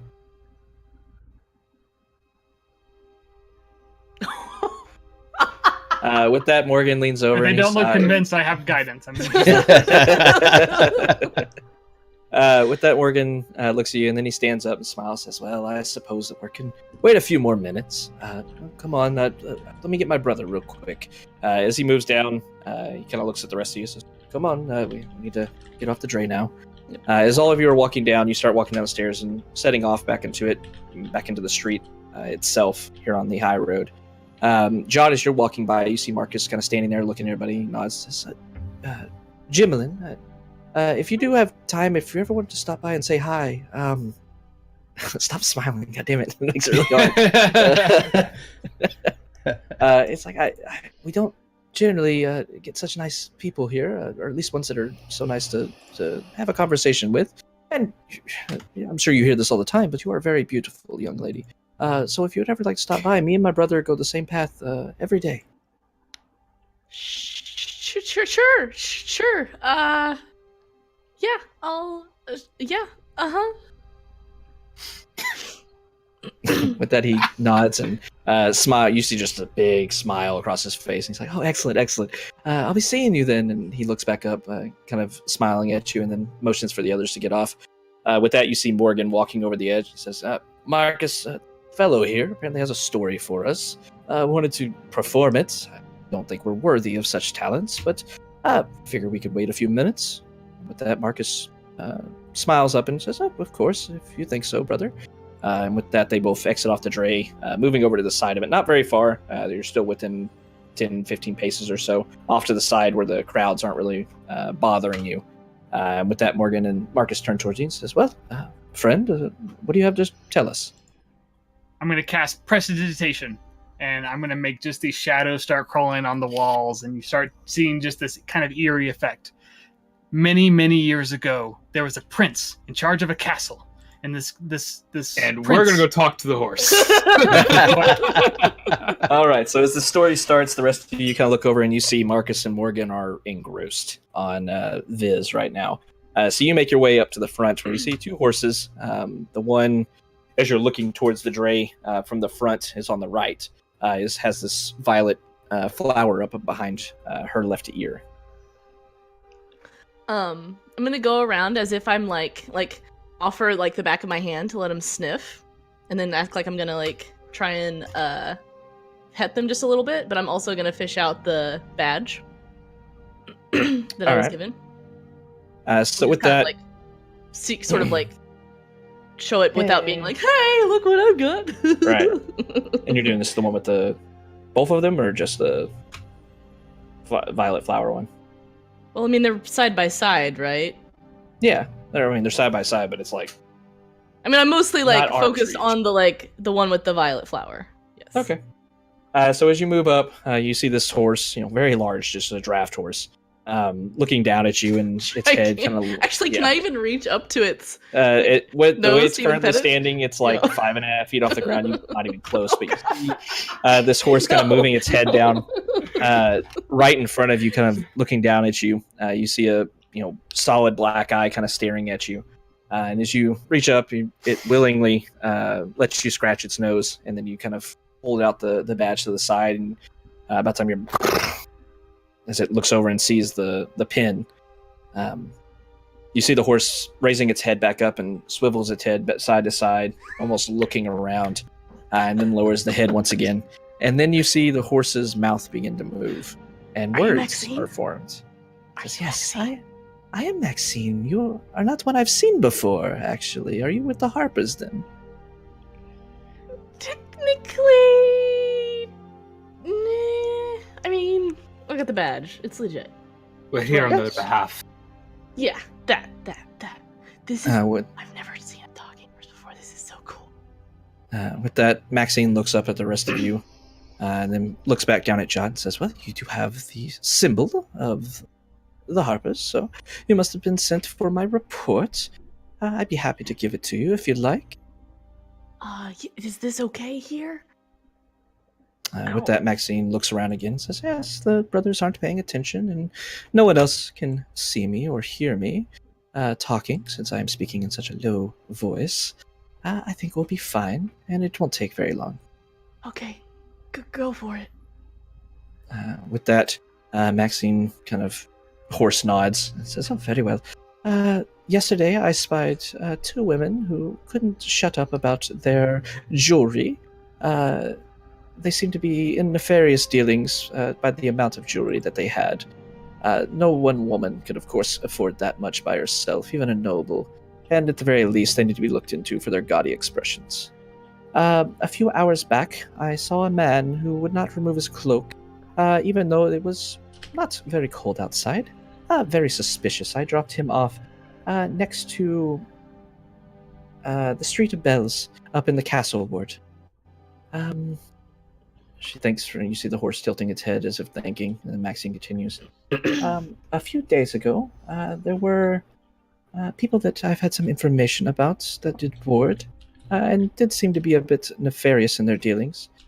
There was a half-orc, as well as this elf with an odd coloration on his skin, I believe a sun elf, actually. Boarded the dray and rode it all the way up to the Yawning Portal on one of our stops there. Didn't have much to say, at least that I could hear, but I did hear something about planting agents within the guild. She continues on. And then yesterday, towards the end of the shift, there was a dirty old man that wandered in front of me, not once but twice, while we were stopped, and he smelled ridiculous. I think he was trying to distract me or something along those lines. At the very least, he needs to be rid from the city, because no one should smell that bad. And that concludes my report. Okay. Do you think? Okay, I was supposed to ask about Zentarum specifically? Do you think all of those people are Zentarum? Or some of them? I don't know if you can actually hear me very well. I'm sorry. No, I can hear you. Okay, cool. With that, Maxine listens and kind of looks down at you and says, I'm an agent of the Harpers. I'm not paid to think. I'm paid to observe. I don't know if they were part of the Zentarum or this guild I keep hearing about, but I did my report and have given it to you. Okay. Now, I am tired. The two women, though, do you have a description? That seems important. Lots of jewelry. Lots and lots of jewelry. Okay. Just women, jewelry. Okay, cool. You're awesome, by the way. Can I ask you a few questions about yourself? With that, you hear and see some magic being cast off and lights and such are going off back behind the dray as Viz continues on with this story. You see Maxine looking around. I think that would be unwise. Your friend seems to be almost done. Perhaps another time. Okay. Were you always a horse? With that, Maxine looks down. You're a very inquisitive little one. Yes, I was always a horse. Okay. Could you always talk? Yes. Okay. This is just making more questions for John. This isn't eliminating questions. This is multiplying them. Okay. I really do not understand what everyone gets so worked up about for a talking horse. I've just never met one before, and so anytime I get to learn something new, that's always really awesome. So, I didn't know that talking horses existed. I most certainly, you see the horse kind of raising up its nose a bit towards you. I am most certainly a talking horse, and I do most certainly exist. Oh, definitely. I don't doubt your existence. I didn't know that until Thank you very much for your time, and Norris is gonna grab Jot by the back of the collar. Now I know how Talia feels with Viz. That Maxine kind of looks at you and goes back to doing horse things. Just... And as we flip back over, you walk back and see Viz at the climax of his story. And finally, the young maiden that made her way into the castle of the prince, the one candelabra, desperate to be freed from his inanimate object state, brought pastries and food galore to her, saying, please, be our guest, stay with us. But the maiden, she had no wish for that, and she fled from the castle, and the objects died as forgotten people lost in the realm. The Fey Queen's curse, damning the castle, and everyone forgot it. Make a performance check with advantage.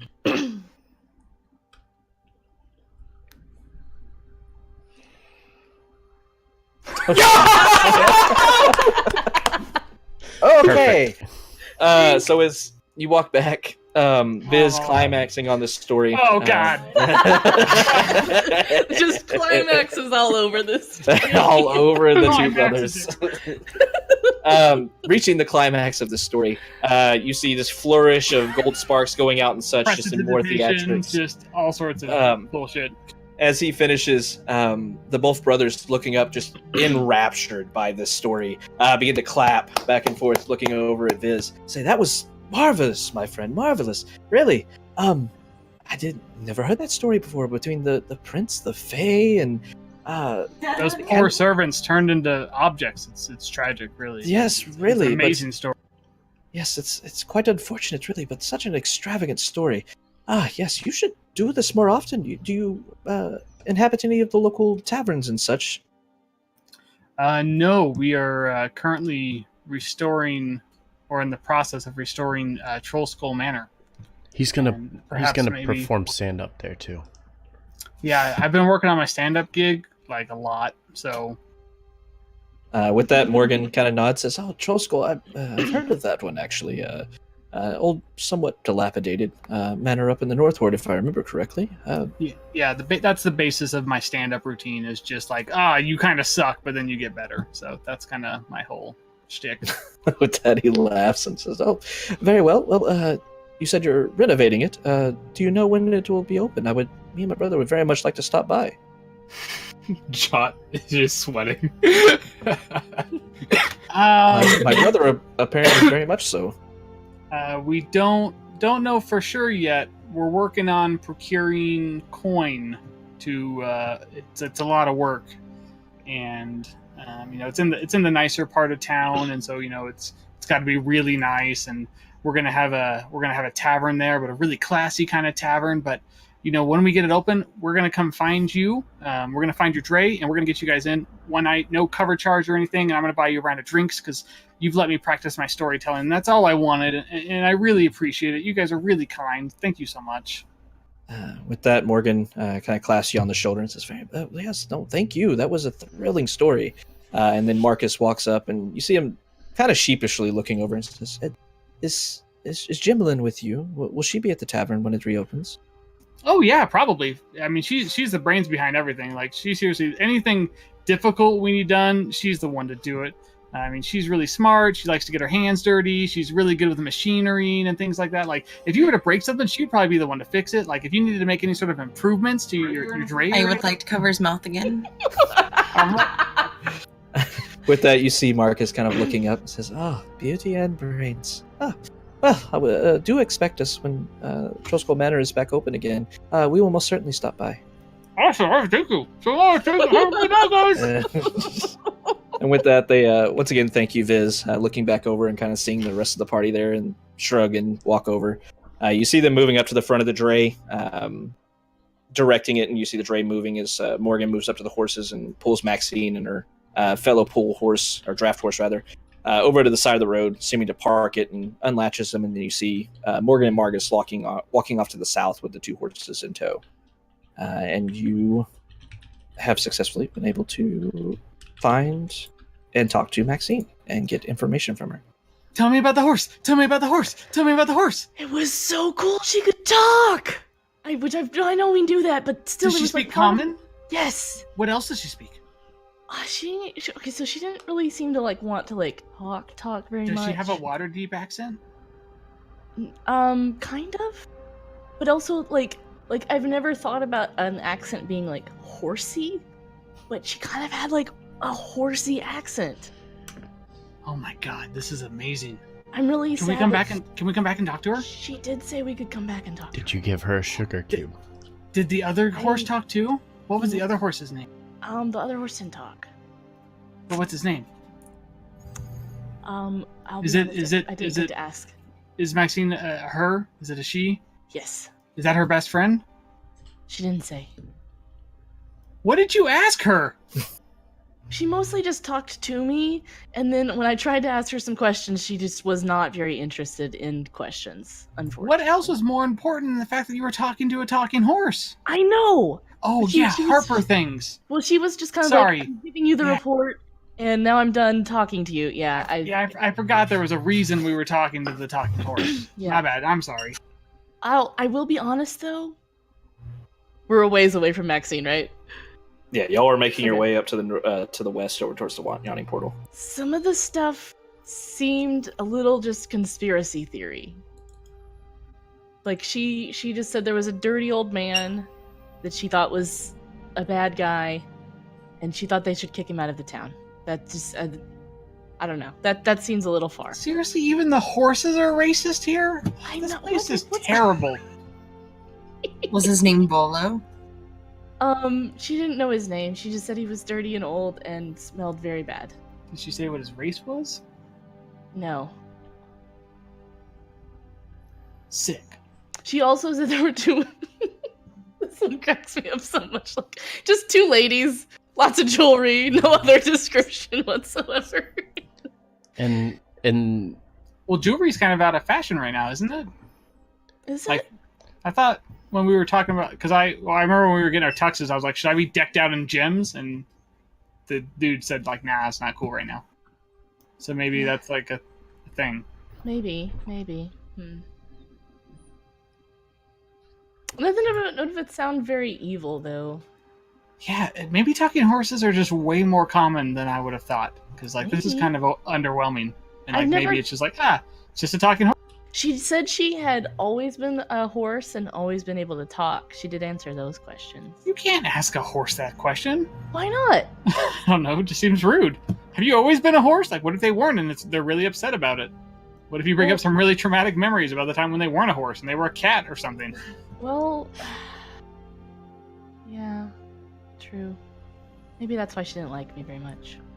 Would also answer the question, or the reason why she was answering the question is the way she was. If she was a cat.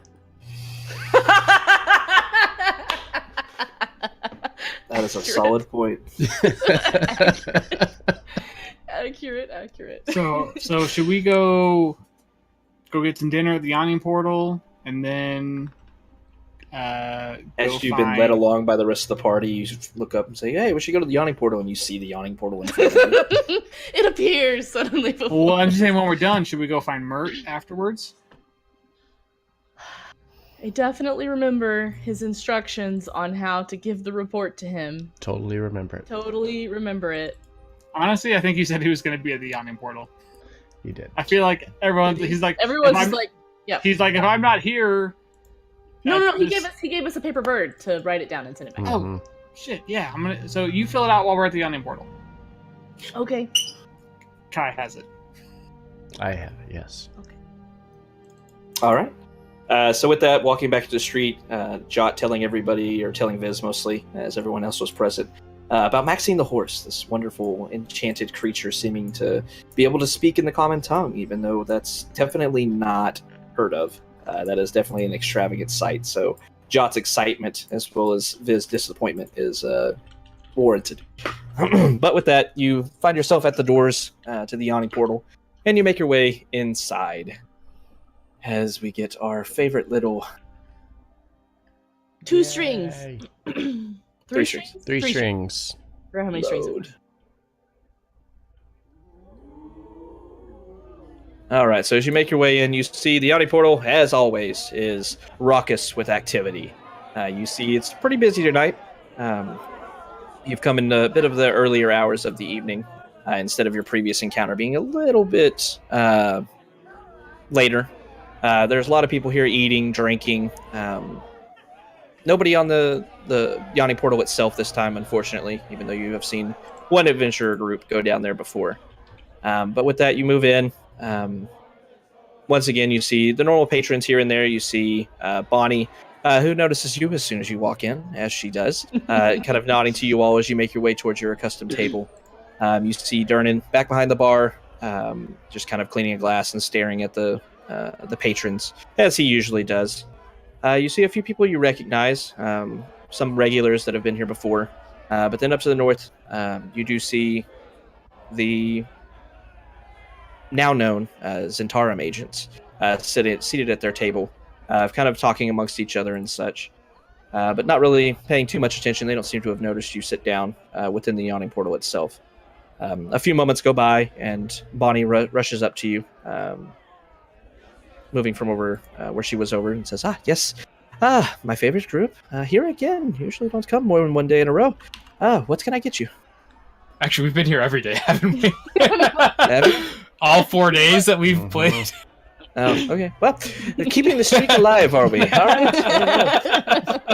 I thought y'all would miss the game, but that's good. All right. I feel like we maybe did miss one day. Well, I think we didn't come one session, but I think that session was one day. Oh, maybe so. All right. Yeah.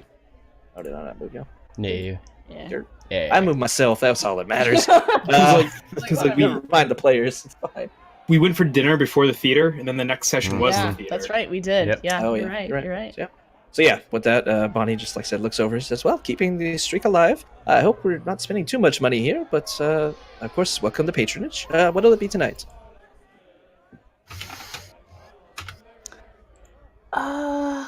Bonnie, what's love? Baby, don't hurt me. Don't hurt me. No. Bonnie kind of looks down and thinks for a moment as she looks down at you, Viz, and says, "Well, I suppose love is Viz feeling- flips open his book. Very specific here. This is important. Don't ruin this, Havoc. Let me think. Give me a second." May I have a red wine, please? Think about Practically Googles. Bonnie thinks for a moment. Says, "Well, love is a very subjective thing. I think, Viz. It's different for every person, but for me, love is my family. You know, taking care of them and starting, we just moved to Waterdeep some time ago, not very long ago, and found work here and elsewhere. Love is seeing them happy, for me, at the very least. The ones that you care about the most, and extending their happiness not only to yourself, but to them as well. Are you I hope married? that answers. With Yeah. that, she looks over at Jot and shakes her head. Oh, no, no, no, no. The right man just hasn't come along quite yet. I So guess I already love these guys. I love my mom and dad. I don't know. I've just been on this kick recently. I'm writing a book, and I read somewhere that every good book has like a romance in it, and I don't know what that kind of love is. Well, Viz, if you do ever need some experience on that, just feel free to ask. And with that, she calmly looks around and says, red wine for you, Kai. Anyone else? What would you be drinking tonight? I'll have some water. I'm parched from being out all day. That she nods, of course. Talia. I'll have some food, I guess. I'm hungry. Okay, very well. Whatever's fresh sounds great, please. And you, Jot. Some food and just a glass of wine. Thank you. Okay, very well. Give me a few moments. Put the order into the kitchens and bring your wine and drinks straight out. And with that, she turns on a heel and marches up to the bar, begins getting your drinks and such and putting your food orders in. Anyone else notice that she didn't ask me what I wanted tonight? She knows what you want, but she's gonna bring you a beer. No, she pointedly did not look at Risk. Oh, I didn't catch that. Oh. Oh shit, son. What did What I did do? you do to Bonnie? I'm not sure. I don't think I've ever pissed her off, have I? I don't know. Perhaps she saw you mingling with your cohorts over there. Oh, maybe she doesn't like them. A minute or two Maybe I'll wait over there and passes, chat. and you see Bonnie returning with a tray full of drinks, setting out the wine for you, some water for Talia. She looks over, and you finally see her stopping and turning around and looking over towards Risk. And yes, it does seem that you are minding your feet today. What is it you would like to drink? Yes. Bro, like, what did you do? What kind of person are you? She's like, oh, you got your damn boots off the table. I'm all set tonight, thank you though. Oh, very well then. And she turns around and marches off. She was going to spit my drink. So I guess I love you guys. Love you too, buddy. Like, no one's responding. He's like, oh god, no. Thank you. Thank you. He's like looking at the definition of love. He's like, well, I guess I love you guys. So I guess I know love. I got this book. We got this. This is fine. So as Viz contemplates the meaning of love and trying to decipher that to write it down on paper, we're going to go ahead and take our quick 5-minute break, and then we will resume what it is y'all would like to do here in the Yawning Portal. Okay. All right. So yeah, we're gonna take a quick 5-minute break, and then when we get back, we'll continue. Don't go anywhere.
All right.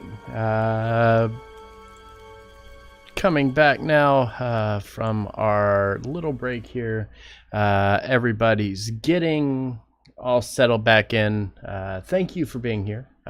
Much appreciated. All right, let's do it. Their body. All right. So we're back. All right. Oh, So- that's great. All right. So as everyone's speaking amongst themselves, talking back and forth, Fizz still going on about love, trying to figure that out. Good luck, buddy. Also, this food's really good, so thanks, Bonnie. Yeah. About 20 minutes or so goes by, and then food is brought out to you. You see a replacement for all of your drinks is brought as well by Bonnie, as well as another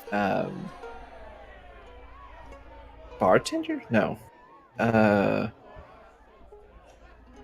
What would Bonnie be considered? She a Barmaid. barmaid? Barmaid? Barmaid, yeah. I was going to say maid, but that didn't sound right. Barmaid, yeah. Yeah. So a couple barmaids, making sure your drinks are topped off. The food's pretty good, not five-star cuisine, but it is a few exotic choices and such on there. Just probably due to the adventurer leading the tavern itself. But the food's all reasonably good. The drink is excellent. And you're still in the Yawning Portal. About, like I said, 30 minutes or so has passed.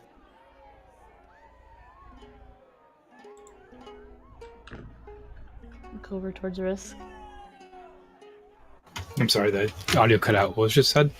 Oh, just we've eaten our food. Oh. Yeah.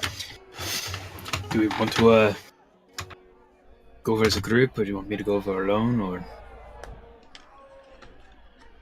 I feel like someone it's, want to come with me? I feel like if it's a contract, we should all be involved, probably.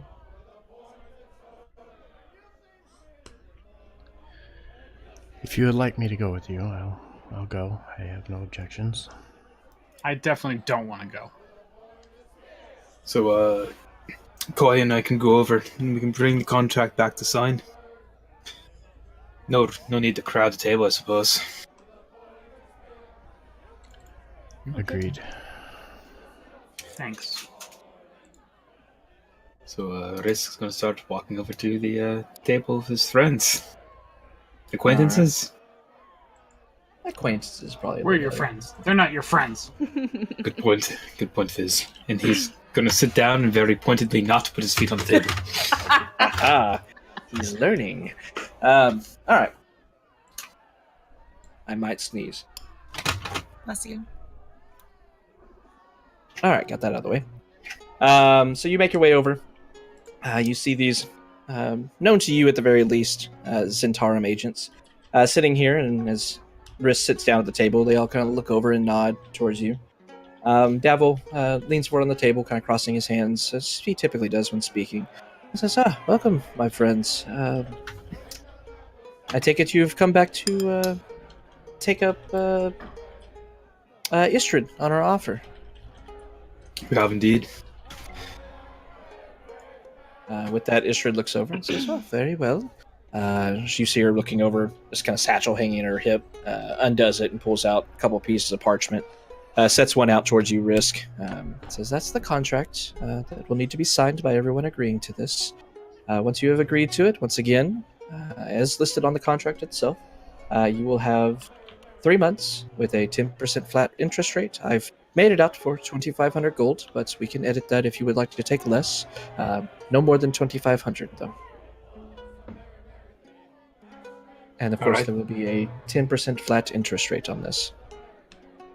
Alright, could we go to discuss to our group the details of it? With that, she thanks for a moment, says, very well, I don't see why your friends couldn't join us here, but to each their own, I suppose. Didn't She want to kinda crowd pushes your the table. contract. Sorry about that, guys. With that, you see Davil kind of smiling, a bit of a smirk on his face. Yagra downing some ale.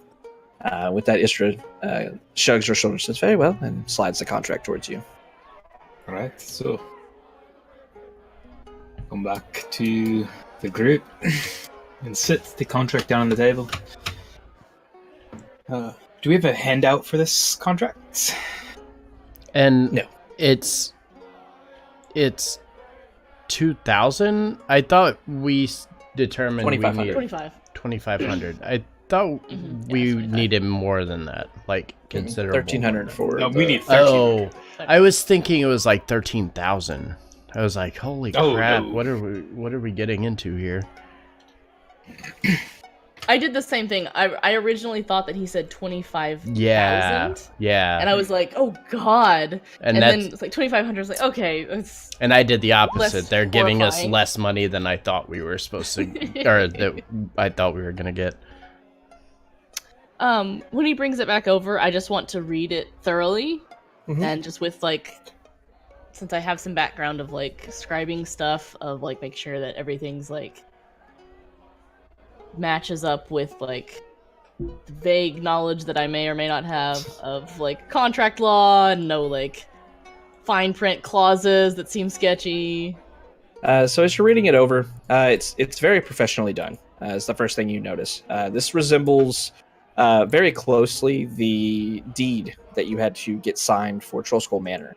You see the legal wording and such is much the same, referring to you as the receivees for the money, and as Istrid as the grantor of said money, for a total not to exceed 2,500 gold pieces, and a total to be paid paid back with a 10% interest, not exceed 2,750 gold dragons.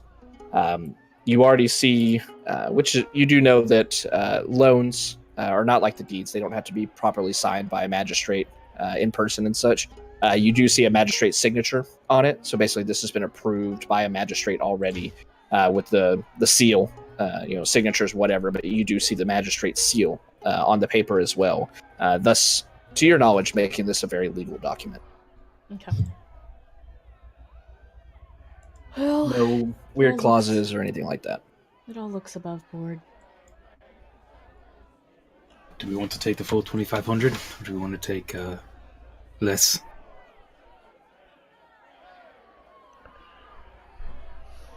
How long? And it was for 3 months. 3 months. Havoc, for what we'll be like rolling for the tavern once it's completed and stuff, can you remind me a little bit the guidelines of what you're planning on doing for that? How So- much can we be making? Is it like a weekly thing? Is It will be every 10 day. every 10 days? So weekly. Yeah, weekly is a 10 day in Faerun. Mhm. Let me pull up the rules and everything real quick. Apologize if Oh, it's D&D fine. bot starts stuttering. It's like Well, right yeah, there. is it possible for us to make enough? Yeah. It's possible. So basically, it works. Think about running a business in real life, right? So you open up a new shop. You're an entrepreneur. You open up a new bar or something, right? Nobody shows up on the first day. You're like, maybe nobody heard about it. So you hire some advertisements. Take some ads out the local paper, the radio, stuff like that. And then the next day, you have some patrons show up. You can do the same thing in D&D with the downtime activities set up in such a way that you can advertise. You can spend money to make money, essentially. And one gold piece, and that'll basically give you a benefit to your roll that you're going to roll every 10 days. So somebody in the group is going to roll a D100, and whatever that lands on, plus the modifier of things that may have happened or extra advertisement you might have done, things of that nature, will be added onto your D100. Thus leading you to believe the higher you roll, the better the benefits. You might get more money. The lower you roll, maybe something bad happens. Maybe you have to fix some broken furniture, or somebody steals from one of your hire people or something. Steals the night's wages. Random things can happen. So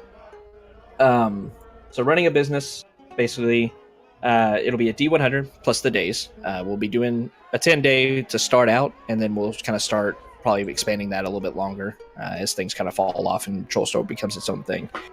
So your starting roll after the first 10 day will be a D100 plus 10. If you spend extra money, let me look.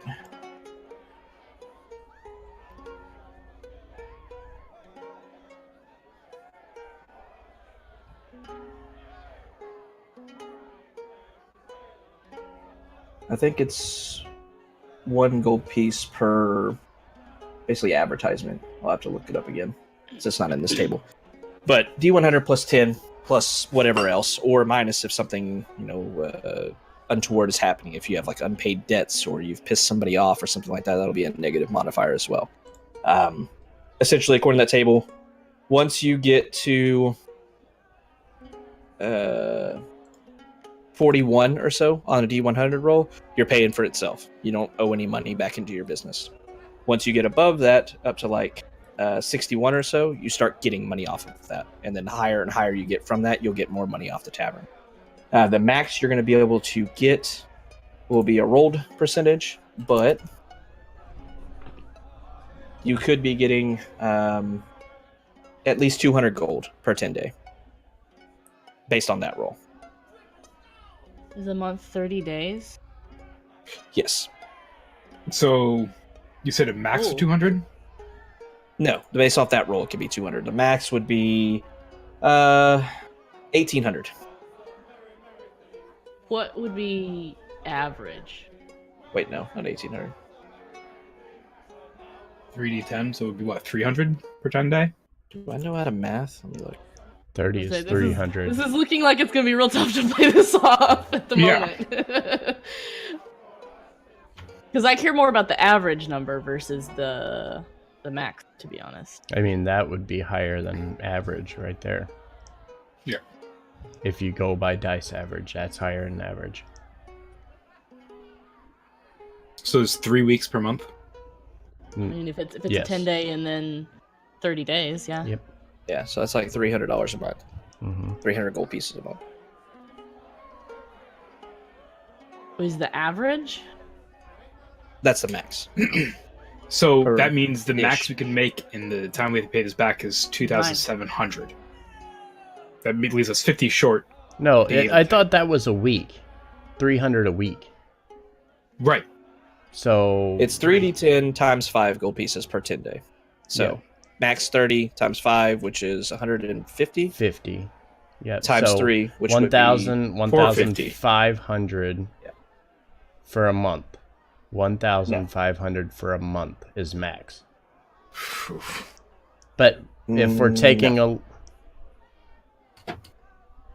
3d10 Can we times 5. math? I'm sorry, also no, we don't, can't also math, don't have to apparently. spend all of it. Yeah. So 900. 30. Yeah, so like 900. 450. Because like 30 times 5 is 150. Times 3 for 30 days Mm-hmm. is 450. That's how much Yeah. you can make maximum a month.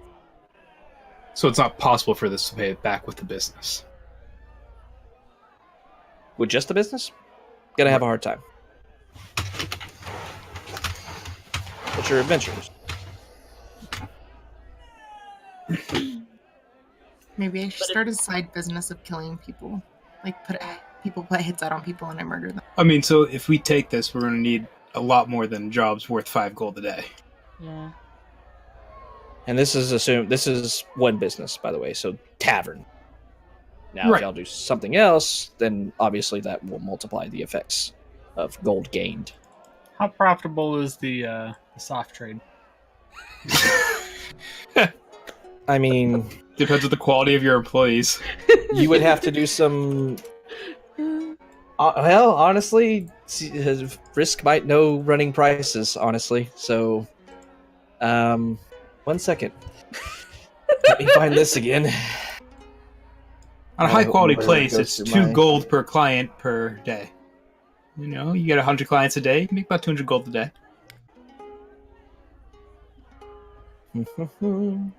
50% split with the employees. So if you were doing a fest hall, let's see, where's the prices? Oh, do they not have prices? Oh, I have to make this up now? Damn it. I mean, So, so if we're saying that 1 gold is about $100, like real life. so a streetwalker, very low class, very mediocre in the soft trade. They work in copper pieces. A coin lass, or a turn coin, is kind of they're still kind of alleyway workers, so not establishments and stuff like that. They work in silver pieces. A high coin lass or lady or laugh lad or a bright spear are A much bright more spear. Yes, a bright spear. Are much more established in what they do, and they work in gold coinage. These are all still not in establishments. If you go out and get like professionals who have established roles or proficiencies in the soft trade, you can make much more on that. Several gold pieces per client. Proficiencies in the soft trade. Yes, proficiencies in the soft trade. Which, once again, you can go to that link I just sent you and read all about it. So I just want to I'm sorry. I just want to clarify the math one more time. So you said we roll 3d. The 3d10 is per week. The 3d10 is per 10 day. Per 10 day. Okay. Yeah. Right. Yeah, So per 3d10, check. and then you essentially. said, and then that's times 5. Times 3 for Yes. a month. Well, no, for the gold. You said Just that a was starting 5. gold. You roll a d100. Mm-hmm. If you were to get a 91 or higher, which is the highest you can get, you will get a maximum of 3d10 times 5. So 30 times 5 would be 150. That's for a 10 day. Get 150 gold. For that, Okay. for a regular business, tavern, armor smith, things of that nature, without special stuff going on. So assuming we get roll average of 5, so 3 times 5, 15 times 5, which times would be 75. and then that's for 1 week. 110 day, yes. Mhm. 1 day. And then that's That's 225 a those. month. Yeah. And then if that's 3 months, so the average we could expect if we roll average, and this is not including bonuses to like It's- advertisement, things like that, It's right? 775. Or the cost of advertisements cost- and the cost, yeah. repairs. Like I This said, is just like if we did absolutely like nothing and just hoped for this the best. is Actually, on that If you- table you're rolling, is that profit or is that That- gross? the D100. Alexa, you creepy bitch. The D100 determines whether we're making a profit or we're losing money. Yes. So basically, if you roll low, you have to pay for maintenance on the building, on your business, and stuff like that. Buying supplies, things of that nature, unfortunately, eats into your profit too much and it costs you money. If you roll higher, it pays for all your maintenance, so your business isn't costing you money. You're instead turning a profit, and then you gain money off of that. So this is cost of maintenance, people that you're employing, all the supplies that are needed to ale and food and stuff like that. That's all with the cost and maintenance of it. So it's expensive. So that makes sense why you're not getting thousands of gold from your business.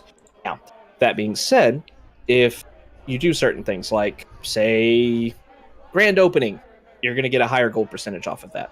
I'm going to give you all a higher roll depending on what you roll on the table, right?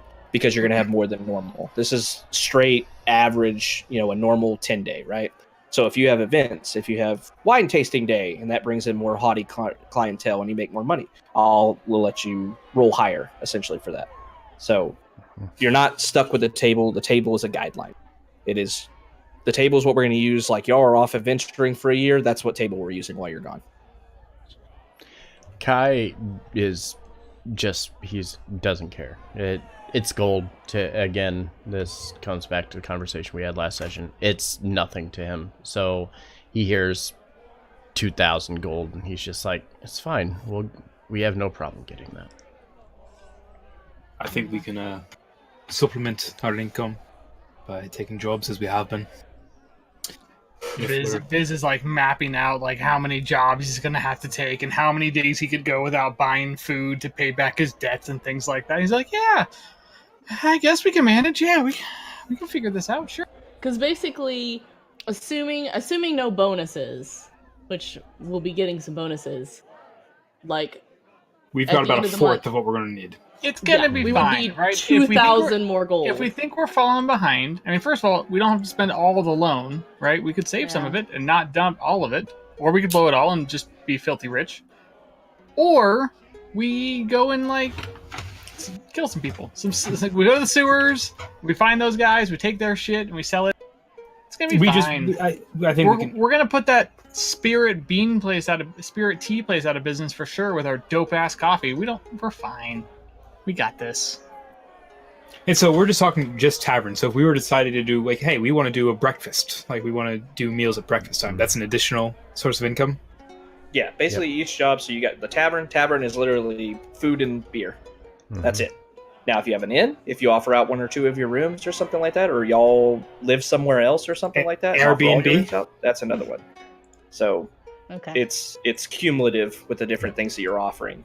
But Okay. once again, cost to set up each thing is going to be included as well. I mean, Correct, we okay. have the library that we don't have to have as a library. We have the other master bedroom across from where Talia is at that we can convert to a bedroom as well for a guest. I mean, that We could also add a these are floor. these are options that we have. That would be so expensive. It Yeah, would of be course. expensive. But we're also going to have 1,400 or 1,200 extra gold. we have 2 pretty large size rooms that we can immediately convert to.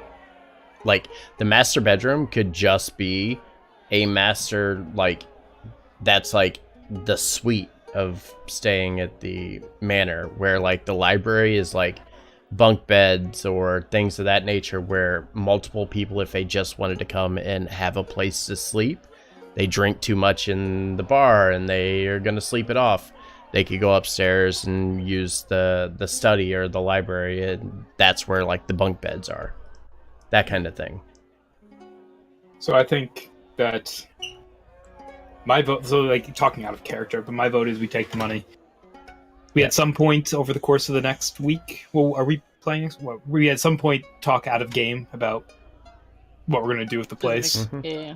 But in game right now, I say we take the money and go from there. Yeah, out of character, I say absolutely we take it. Like, worst case Yeah. scenario, we have to fight the Zentarum. That sounds dope. Like, Yeah, right? Just From- all of the Zentara. as a player, All of them. that sounds super cool. It's like, well, the gang's gonna come and get you now. Let's go, boys and girls. Listen, a group of them got killed by fucking turkeys with daggers. Like, I do have a new Turkeys. thing that I want to use, so I wouldn't mind just killing everybody.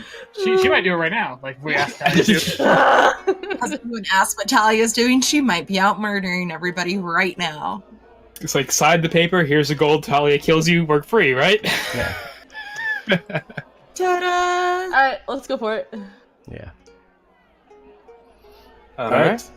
Risk is gonna sign his name and his draconic that he's been using the right. Liz will sign it. Kai will sign. Everybody sign him? Yeah. Okay. All right. So is the contract for an extravagant amount of gold for most of you, except for Kai. It's a lot of gold.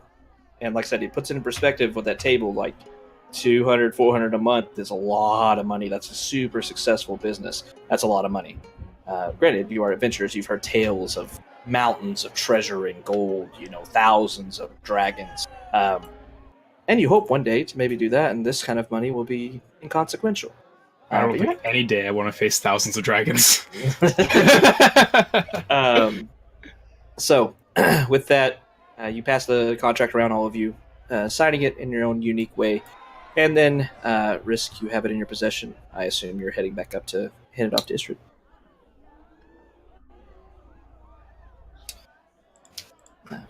We've got a deal. Excellent. I assume everyone found it agreeable then. Pretty straightforward. Excellent. All right, very well. 30 days, or 3 months rather, sorry. 90 days. 93 days, actually, with the middays in between months included in there. So you will have until...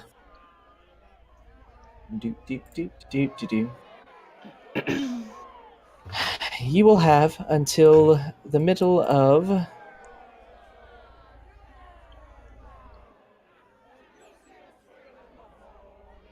Flame Rule, to pay back your debt.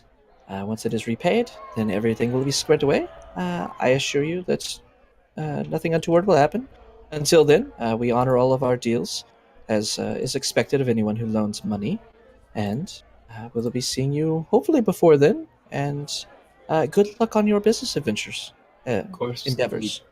Will you accept incremental payments in the meantime, or do you want it all at the same time? Either or, both are fine with me. Very well. And Risk is going to look over to the other two, and y'all find any more work for me, pass it on. With that, Dabble smiles and says, "Oh, still have you very much in the forefront of our minds. If anything suited to your talents comes along, be ready for us to reach out."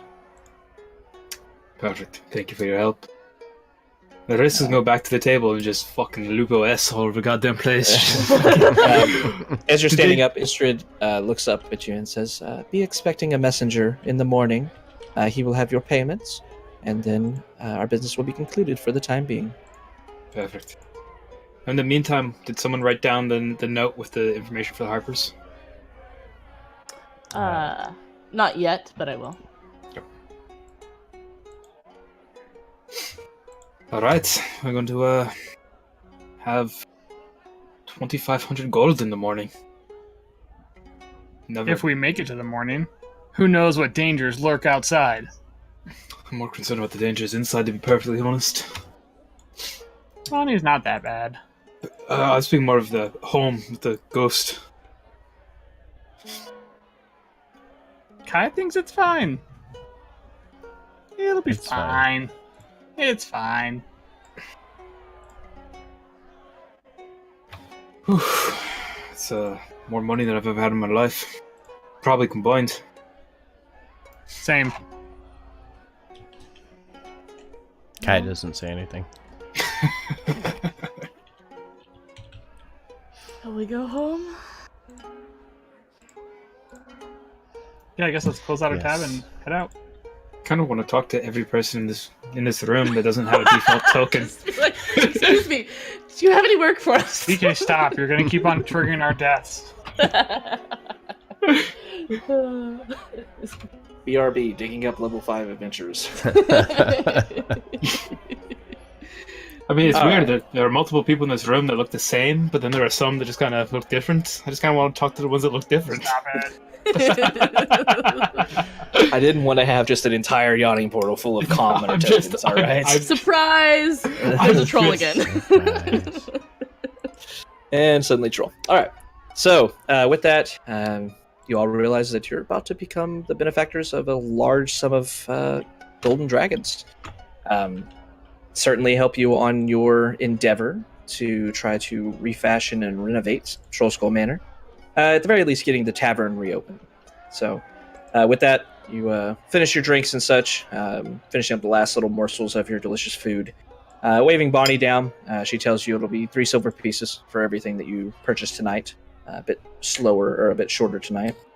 But with that, Each of us or total? Total. Yeah. Drinks like a copper or 2 Oh. coppers. So everybody getting drinks plus food. It's like 2 or 3 silver pieces.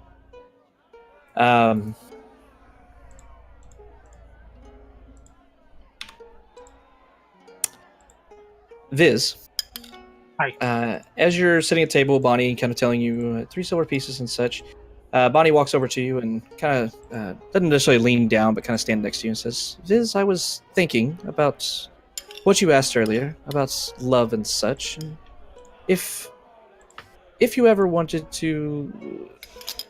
She pauses for a moment, and you kind of turn your head and look up at her, and she seems a bit flustered, which is a bit odd for Bonnie. She says, if you would ever like to look into that even further, I'm usually done with work about 10 or 11 bells. If you would ever stop by, we could chat about it, maybe." Oh yeah, definitely. I'd be very helpful. I've asked these guys and they've helped a bit, but you're the first other person I've asked to. But your answer seems really good. But yeah, I think more discussion about that. It's a great idea. Thanks, Bonnie. With that, Bonnie smiles and says, "Oh, very well. If you would like to stop by this evening, I'll be off in a few hours." Yeah, I'll see what the guys are doing. I don't know what our plans are, but yeah, I'll swing by. With that, Bonnie smiles and nods to you and says, "Oh, excellent. All right. Yeah, 3 silver pieces. Just leave it on the table. Everyone have a good night." And she walks away from the table. Rice is gonna pat Viz on the back. What? You fucking stood. What? You've got a date. You've got a date with Bonnie. No. Yeah. Yeah. No, No, she's gonna help me with my questions and stuff for books. Oh yeah, she is. Gonna help you with your questions. All right. Risk, you're getting way too excited over a book. I don't think you know how books work. It's just a book. Biz. Yeah. She was flirting with you. It comes full circle. I don't think so. It's Bonnie. We've known her for like 4 days. It's Bonnie. She was flirting with you. You specifically said you don't know much about flirting earlier. I don't. I wrote it down. She was definitely flirting with you.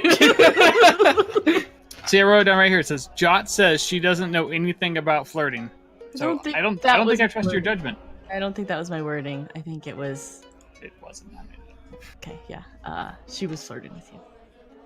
Talia? You guys bore me. I think flirting would be more exciting. You just don't know how to do it. You were not very good. You were very unflattering. You talk too much. Yeah, you guys keep saying that. You Which is guys, probably true. I've never said that. I think you should Do definitely... I smell a romance brewing?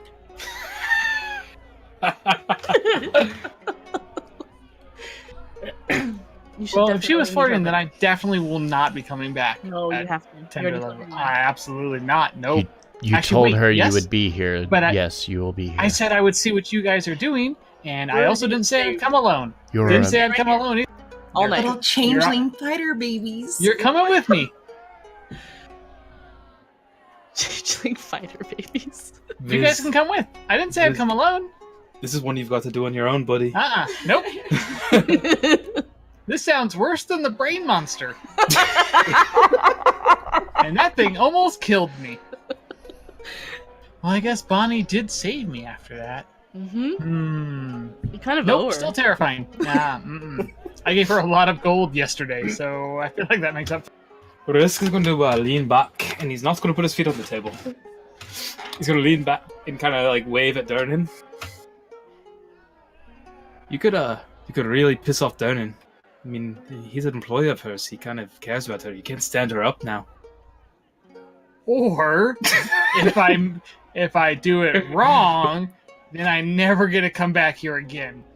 Just So- say that you were disguised as someone else to see if she was really attracted to you or to your physical appearance. You think I should tell her that I can change the way I look? Didn't she see it the first night we were here? I don't remember. I'm pretty sure you literally changed your hair color right in front of her.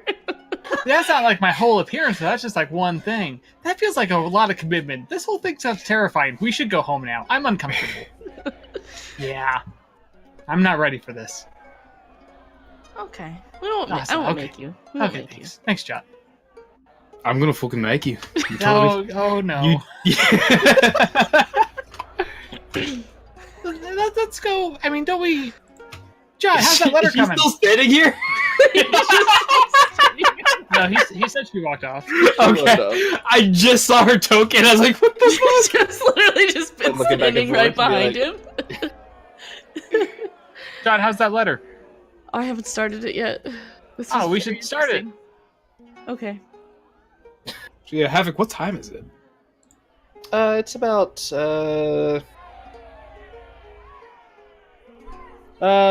just after 10 bells. Perfect. Dear Mr. Mert. Yeah. Do you have another name? Mert the Merciless? No. Dear Mert the Merciless, we talked to your pony. She was very nice. Dear Mr. Mert. Talked to Maxine. She's awesome. She said she had 4 things to report. How big is this piece of paper? It's Just it's normal a sheet of normal paper. parchment. Okay, Yeah, Okay. All right. 8 by 5 by 11. She said there were 2 women who had a lot of jewelry, like an excessive amount of jewelry, and they wouldn't shut up about it. She sort of seemed like she thought they were thieves. Someone should look into it. did not give description of women. Also mentioned man who wouldn't take off his cloak, even though it was really hot. Said she dropped him off next to Street of Bells in Castleward. Also mentioned... Oh, wait! Risk. I think... Wait. Yes. She was talking about Yagra and the Oh, handsome gentleman over there. should I not mention that part? I think you should, word for word, write down what she told you. Okay. Mentioned half-orc and sun-elf who rode the dray to the Yawning Portal and talked about planting agents within the guild, quotation marks. Also mentioned a dirty old man who smelled very bad. She thought he was a distraction. That was all she had to report.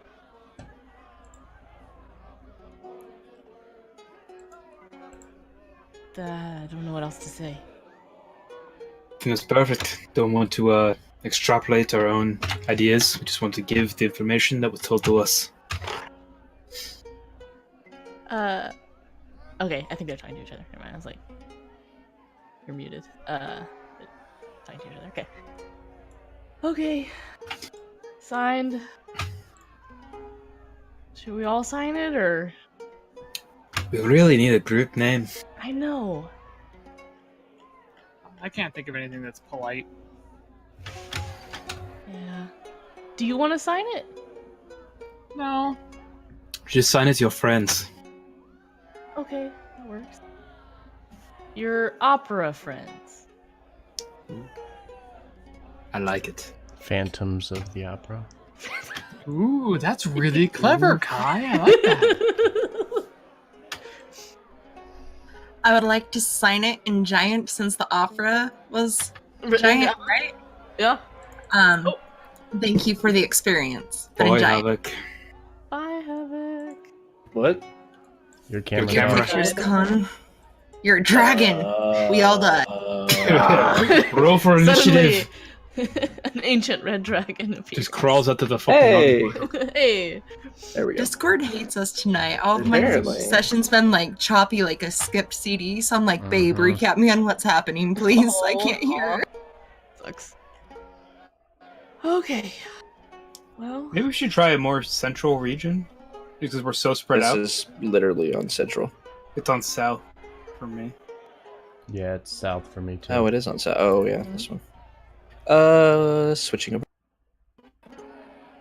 Bye, Havoc.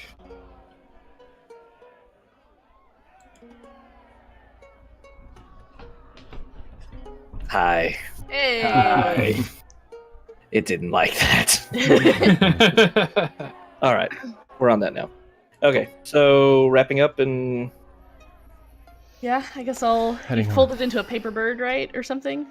yeah, you literally just say the name. Oh, of you who just say wanna go send to. Okay. Go to Mert. All right. Goes. Go to Mert. You see this Turns into a bird. Yeah, you're holding out this paper kind of awkwardly, and go to Mert. And as you do so, you feel the paper tugging at your hand, and then it flies out of your hand, floating in the air for a few moments, and then begins to crinkle itself up into this form. And you see it origaming, folding over its pieces. So you see this little bird begin flapping its wings. It kind of zooms over in one direction, then another, and then zooms straight towards the door, which is closed, and runs into it, bouncing off, Oh no! and then bouncing off again, I'll go open the door. and then again. We'll take care of that. See a couple people like. Don't. You hear one man back behind you. "Oh, I not know to let those go outside. It's my We're new Damn here. tourists. Damn That's- tourists." the second. You open the door and the paper bird flies off into the night. Risk is going to hand Viz a gold piece and say, "Can you go, just thank Bonnie for our food and just give this to her and settle up the tab?" Nope. Risk is going to slam it on the table. God, I'm no. asking. I'm asking What if- you. What if I go with you? Okay. Talia and Kai, give me perception checks. The one's not involved in this conversation. Do I have disadvantage? Both of you kind of glancing over at the three of them talking. You glance over in the direction of Bonnie. You see her up at the top of the bar, leaning over, talking to Durnan. You see her face visibly light up, and she takes her apron off and sets it on the table. And begins turning around, scanning the room. Okay, John. I guess if you'll go with me, then we can go up. We're just paying our bill. Wait, she told us to leave the money on the table. I heard her say that, so we should just leave the money and we should go. I think it'd be more personal if we did it in person. We should go. If you don't stay, I'm gonna make you stay. I'm really worried about Cade. We've been gone all day. We were How about working, this? How about this? And How about we invite Bonnie to come back to the manor with us, and we can show her our project. We can show her where we live. We can show her what we're working on accomplishing. She can come with us as a group.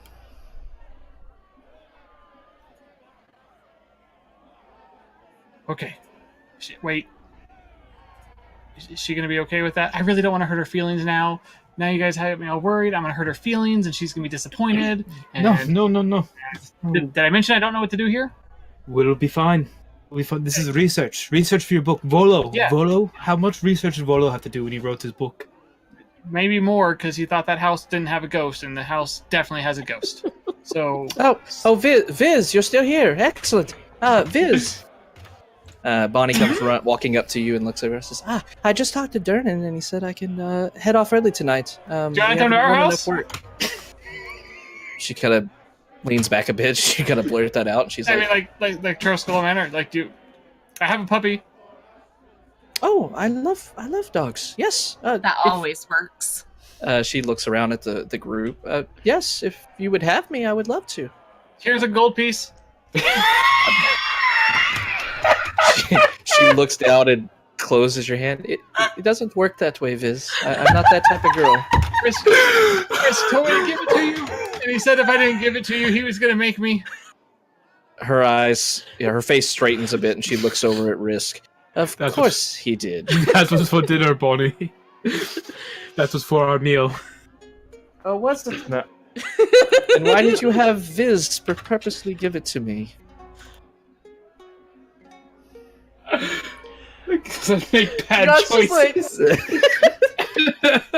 With that, Bonnie shakes her head. It's like, well, if honestly, if you don't mind me joining you, I'd love to. I haven't been out of the Yawning Portal in some time since, unfortunately or fortunately, I live here for the most part. So, if you wouldn't mind, I would love to see what the manor that you've purchased looks like. We'd love to show it to you. It is Can I very messy right now. Just Can As I a boy. insight check Bonnie to see if she's an assassin? Sure, make me an assassin check. Check Oh, that wait, you don't- ass. You don't have Assassin. that? No, you can't make an assassin check. Damn it. Am I inviting an enemy into our home? Wait, I don't want to invite her into our home and see if she's a vampire. So I want to see if she can cross the threshold without being invited in. Just kidding. All right.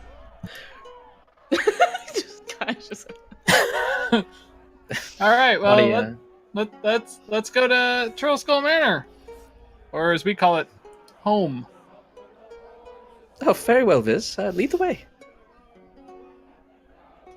One time when we were going home, Risk found some puppies, and now we all have dogs. I can show you the alley where we found the dogs. It's like right over here. I'm like just trying to not go home. So all Did of you know start there's a walking out statue of there. of the Hawkman? It's really big. Is our map upside down? As Right? we're no, You're upside down. you're upside down. As we're walking, I'm Oh, there we go. I'm gonna Weirdly zoomed. whisper over to Risk and say, 5 gold. He screws this up. Deal. Do I, as Viz, little poor naive Viz, do I think she's actually flirting with Viz? Make a straight wisdom check. Oh, okay. So as you start moving out of the Yawning Portal, back once again into the night air of Waterdeep, you start heading to the north, following the main streets and such. The entire time, Viz awkwardly kind of stumbling through conversation as Bonnie is standing right next to him, listening intently, kind of going on and chiming back with some answers here and there. Viz, you see that she is very attentive, listening to everything you're saying and nodding and such. She does look over and talk to everyone else occasionally, asking different things, asking Jot how long she's been in Waterdeep, and or asking everybody that for the matter, and getting a little information. Everything, once again, seems very friendly and such, but very attentive to Viz. Viz, I've interacted with my mother, Jot, and Talia. That's like my realm of female experience. She is been a acting. woman. She is acting differently than all three of It's them. what I think a woman would act like. She's kind of a bitch, if you remember correctly. Oh, so that's okay. Wait, was she based off Talia? That was before Talia. She's Oh, okay. what Viz thinks is like a hoity-toity noble from shit. Where is that from? Cormier acts like. Yeah, so I guess just walking, just trying to like not take a direct route, thinking maybe she'll get like tired and like give up. If you start turning the wrong way, I'll be like, dude, where are you? Yeah, I was gonna show her there's this. How do you feel about nut cheese? Because there's this lady who has the best nut cheese, but we'd have to backtrack a lot to the market, and then you probably wouldn't want to come over because it'd be really late. And we have work really early in the morning. We already ate. We already ate, Viz. We're going home. Viz, I would like to soak in my nightly bath, and you are getting on my nerves. Okay, we'll go home. But if you want to go show her the nut cheese, you guys can go back that way. We'll go home. Sometimes, Bonnie, I do the things Talia says because I'm really worried that she's gonna hurt me. Because she has before. She's really strong. When have I hurt you?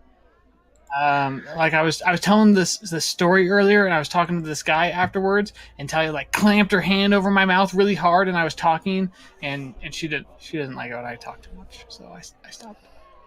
Did it leave Bonnie a looks bruise? over. Did you bleed? Bonnie looks over at you, Viz, and smiles. Well, honestly, I can understand some people not being able to handle that, but I honestly have no issue with your talking.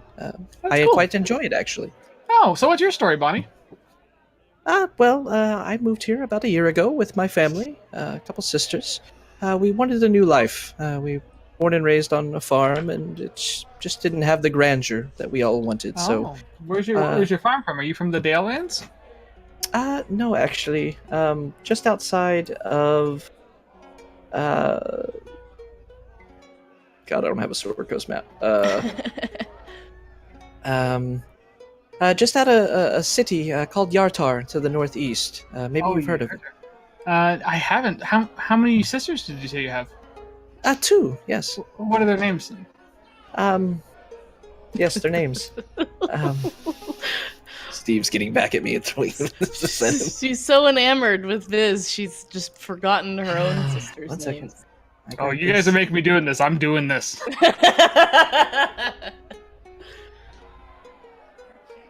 Random NPC. Guess what? You're getting a whole fucking backstory now. Hey, remember how you wanted to be a barmaid? Guess what? You have 2 sisters. You're from a town called Yartar.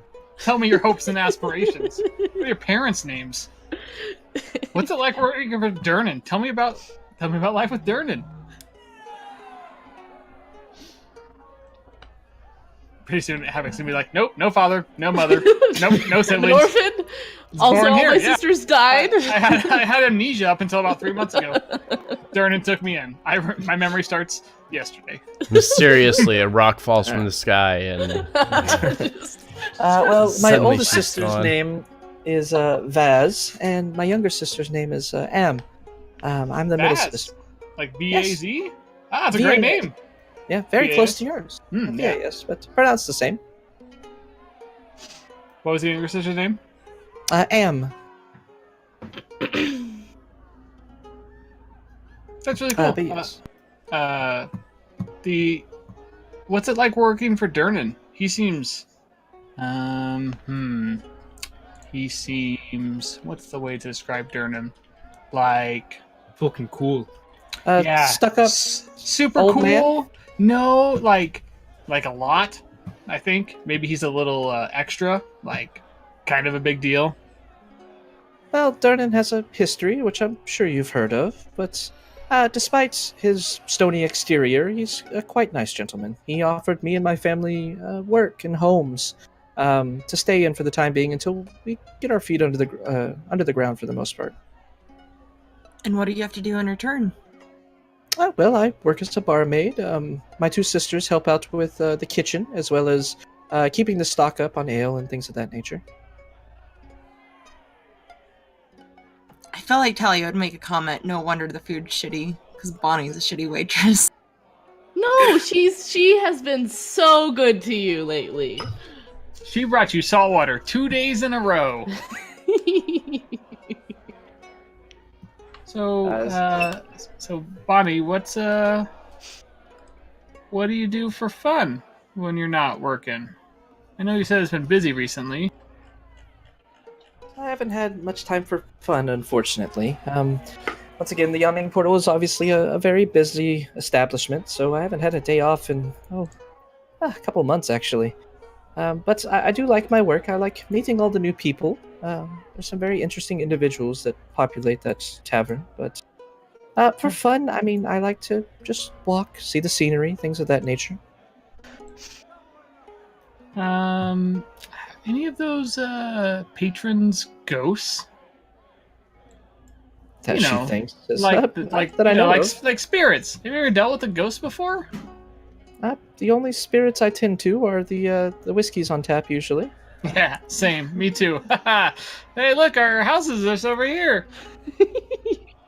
So as you make around the corner, keeping up idle chit-chat with Bonnie, you find yourself in Scroll Skull That's Alley. The herbalist lady, Crown something. She's cool. I got a healer's kit from her, and I haven't had to use it yet. And Mr. Trent, he's over there. Vincent Trent. He's a private eye. And there's a lovely couple over there that run a forge, and I'd have to find that page in my notes because I don't remember what it's called. But Embrick and somebody, they're super nice as well. Our neighbors are all super cool. Oh, that's fascinating, really. You have learned a lot in a short amount of time. That's our viz. I There's take a always lot of some- notes. All right. Brick and So with that, you walking around the neighborhood, you finally find yourself at Troll Skull Manor. Are y'all going upstairs to the house area, or are you going to the bottom floor? What's everybody going? So let's Biz, go to the house area. Biz is gonna stand awkwardly at the bottom step to the front door for a second and like look around, and like, oh, we gotta go. Didn't know if he had to like kiss her on the doorstep, kind of thing. He's like, oh, okay, we'll just go inside. Are we going into the tavern area or? I should move y'all over. I Please, we're absolutely need to get Cade for sure. He's gonna need to go potty. Okay, well that would be.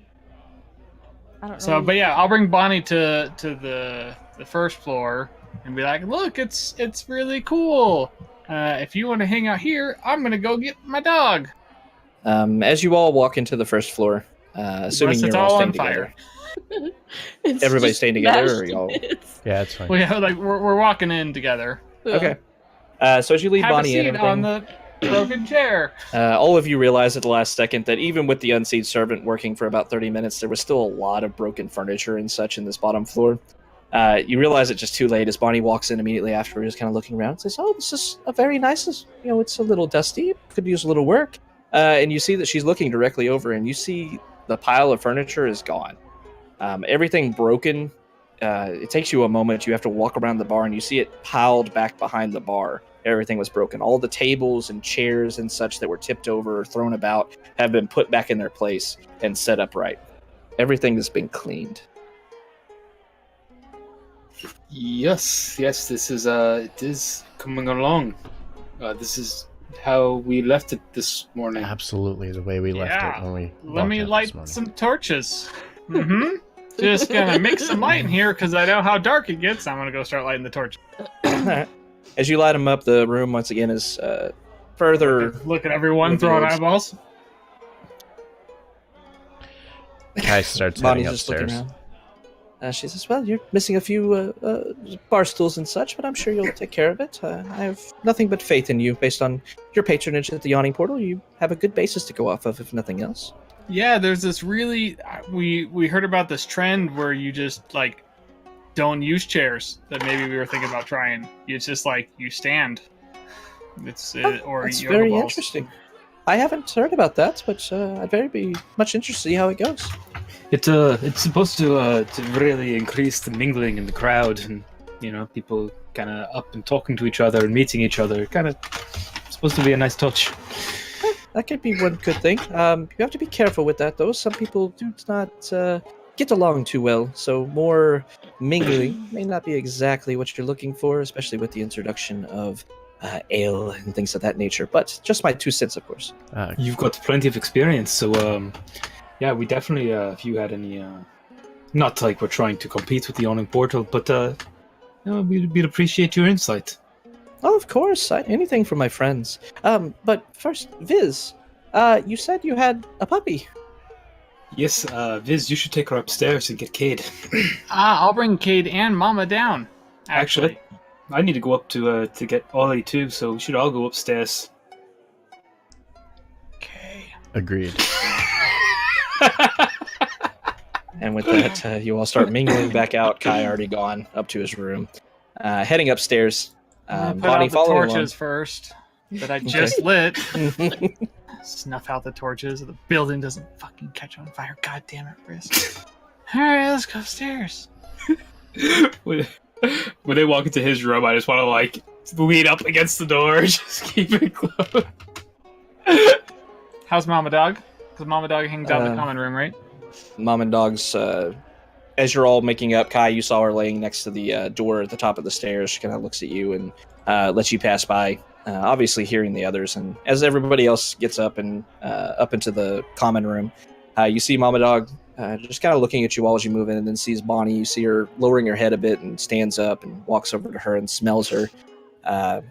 Smells, sniffing around her hand and such as Bonnie leans down and says, "Oh, you're adorable little thing." Begins petting her, and Mama Dog just kind of leans against the pet and looks up at her and then sniffs against Bonnie one more time and shakes her head and looks over at Viz and amongst the rest of you, and then goes over next to the hearth and sits down there. Okay, wait right here. I'm gonna go get Cade. I'm gonna go to my room. I'm gonna shut the door behind me. I'm gonna shut the other door behind me. And I'm gonna grab Cade, make sure he's doing okay. I'm gonna talk to him. I'm be like, Cade, there's a girl here. Her name's Bonnie. I need you to tell me, Cade, like, is she cool? Is she okay? Like, I need you to get a feel for her and tell me if she's okay. Risk wants me to talk to her. I don't know how to talk to girls. I don't know what to talk about. I already did something wrong. I offered her gold and I shouldn't have. It came across the wrong way, and she's really not interested in things in Waterdeep. She lives here. I don't have much else to talk to her. I can just talk about like living with my mom and dad, or the time Talia hit me, or the one time that we killed an elf yesterday. Like, I can't tell her those things. So I'm gonna need you to come out and be cool. Risk is gonna like whisper through the fireplace. Viz, she's really cool. As this is going on, Bonnie Shut kind up, of Risk.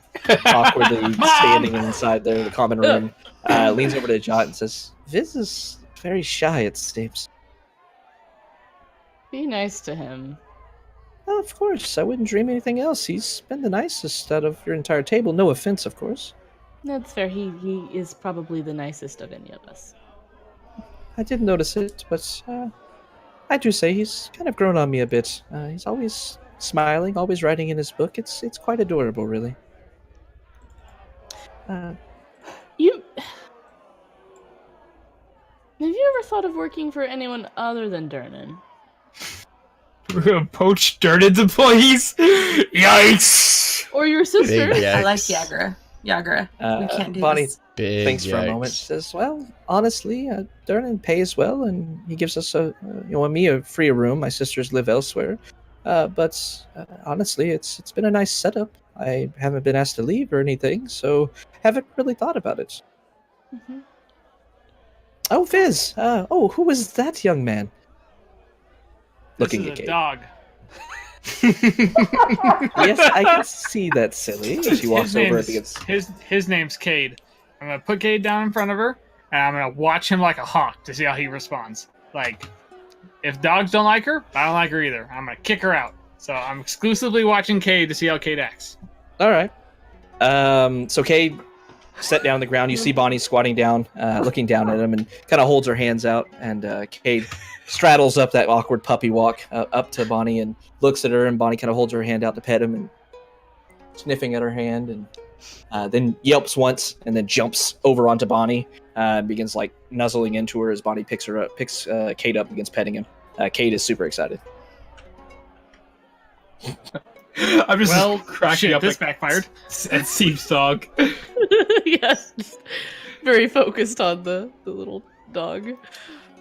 Cade has some brothers and sisters. These guys all have puppies too, and we're raising them, and we're their family now. And when the puppies are happy, that makes me happy, and so I love them. Say, puppies are adorable, really. This little guy is feisty, and you see Cade kind of nipping at her hand and such. It's adorable, really. And you found him in an alleyway. That's heartwarming, really. I guess I never really asked this. Are Mama Dog and the puppies the same breed? They're Or all did Mama Dog very like mixed. find a They're all bunch of mud. random dogs and be like, "I'm your mother now"? Stole them. Several match her color, being that solid black. So you assume they're her litter. Viz, No I'm no gonna DNA go test. go to bed. You have a good night. But Jot, I need you to help me with something. Still, What specifically? we were gonna talk about horses and magic items and stuff, Okay. and lifts. You know, Okay. lifts. Yeah, we were gonna talk about all those things. Yeah. Okay. Don't go. Sure. Don't go. Stay here. With that, Body kind of awkwardly looks between you two and say, "Well, I would hate to take up any more of your time if you have business to deal with. But if I could, Viz, could I speak to you alone for a moment?" I'll let you guys. I wouldn't. Oh. I don't. Which way is the stairs up? Is it these? Yes. Yeah. Okay. You can just come get me when you're all done. Yeah, we'll just hang out here in the common room, Uh-huh. not my bedroom. Bonnie, it was nice to see you again. I hope you have Always a Actually, pleasure, Jot. Do you... you said you lived in the dock ward? She said She lives in the Yawning Portal. Portal. Yes. Yeah, I take up a permanent residence in one of the inn rooms in the Yawning Portal upstairs. Should someone walk you home? With that, Bonnie kind of smiles and says, "I don't think I'll be needing that. It'll be fine. I'm not going through the dock ward or the field ward and such. I should be fine." I appreciate the thought, though. I'll walk you home and we can talk. You shouldn't walk home. It's not safe. Oh. There were people being killed like yesterday. With that, Bonnie smiles and says, "Well, if you put it that way, then yes, I could use some strong hands to keep me safe." Oh, if you want strong hands, we should go get Kai. But otherwise, I can. With that, Bonnie kind of or playfully, Talia. I mean, playfully pushes against Viz's shoulder, says, "Your I hands fall are to the clean." ground. Make a deck save. I hurl myself to the ground. Just, oh God! And So weak and dramatic, are fragile. we? And dramatic. Yeah. That's what the Blazy performs. Well, I got. All right, I'll walk Bonnie back to the Yawning Portal. Okay. A very, very direct route. Just straight there, every shortcut I possibly know. And I'll bring Cade and Mama Dog with me. I feel like that's Alright. super dangerous. Something if he gets abducted by the people that want him to work for him. Enjoy your bath.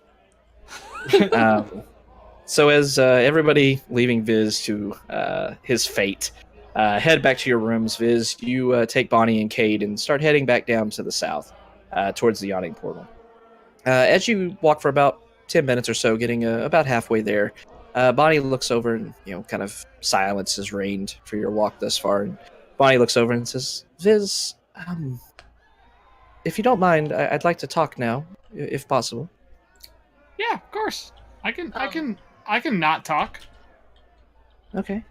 Because With I'm that, worried Bonnie. about Viz, I have Seamus not in ear sight range, just keeping an eye as they go and just make sure they make it safely. I got a drone following me around. Just a drone, basically. We have a very protective family, Viz.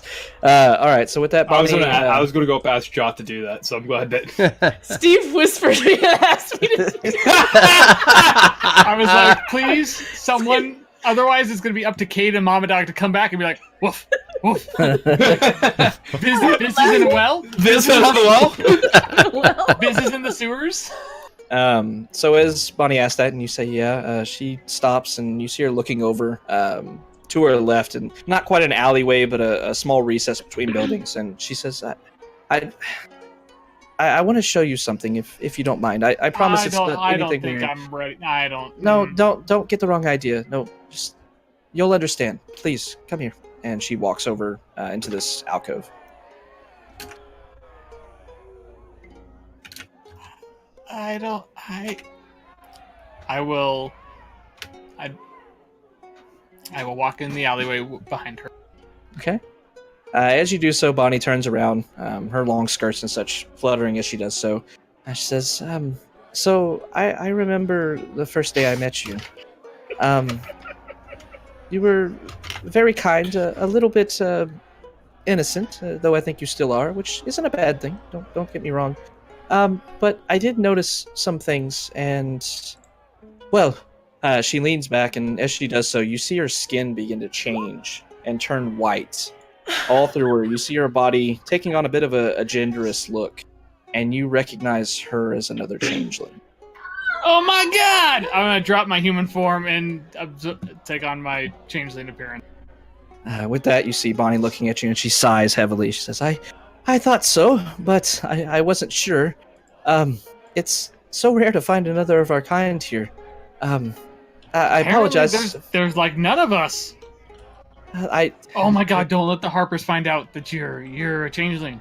Oh my god! They'll want you to work for them. They wanted me to work for them because they want me to like change my appearance, and Risk said they want me to do like sneaky spy things. You shouldn't let anyone find out. Well, the Harpers already knew. They knew shortly after our arrival in Waterdeep. We just simply told them no when we were recruited. Oh. Huh. I've never told anyone no for anything. Honestly, ever. can believe that, Viz. Yeah. Yeah. What's Well, it like? it's quite satisfying usually, actually. I don't know You should anything try about it. satisfaction. Just constant letdowns. So this is pretty amazing. Are your sisters changelings? With that, Bonnie nods, says, yes, yeah. Our whole family was, actually. But we, what I said was true. We wanted to set off to the city for a better life. And, well, you know, changelings are somewhat frowned upon. So we've kept it secret for the most part. Definitely not changing our appearance in the middle of the Yawning Portal. But, you know, to each their own. No offense. Do you know where Cormier is? With that, she nods. Yes, very much so. Yeah, it's a extravagant country.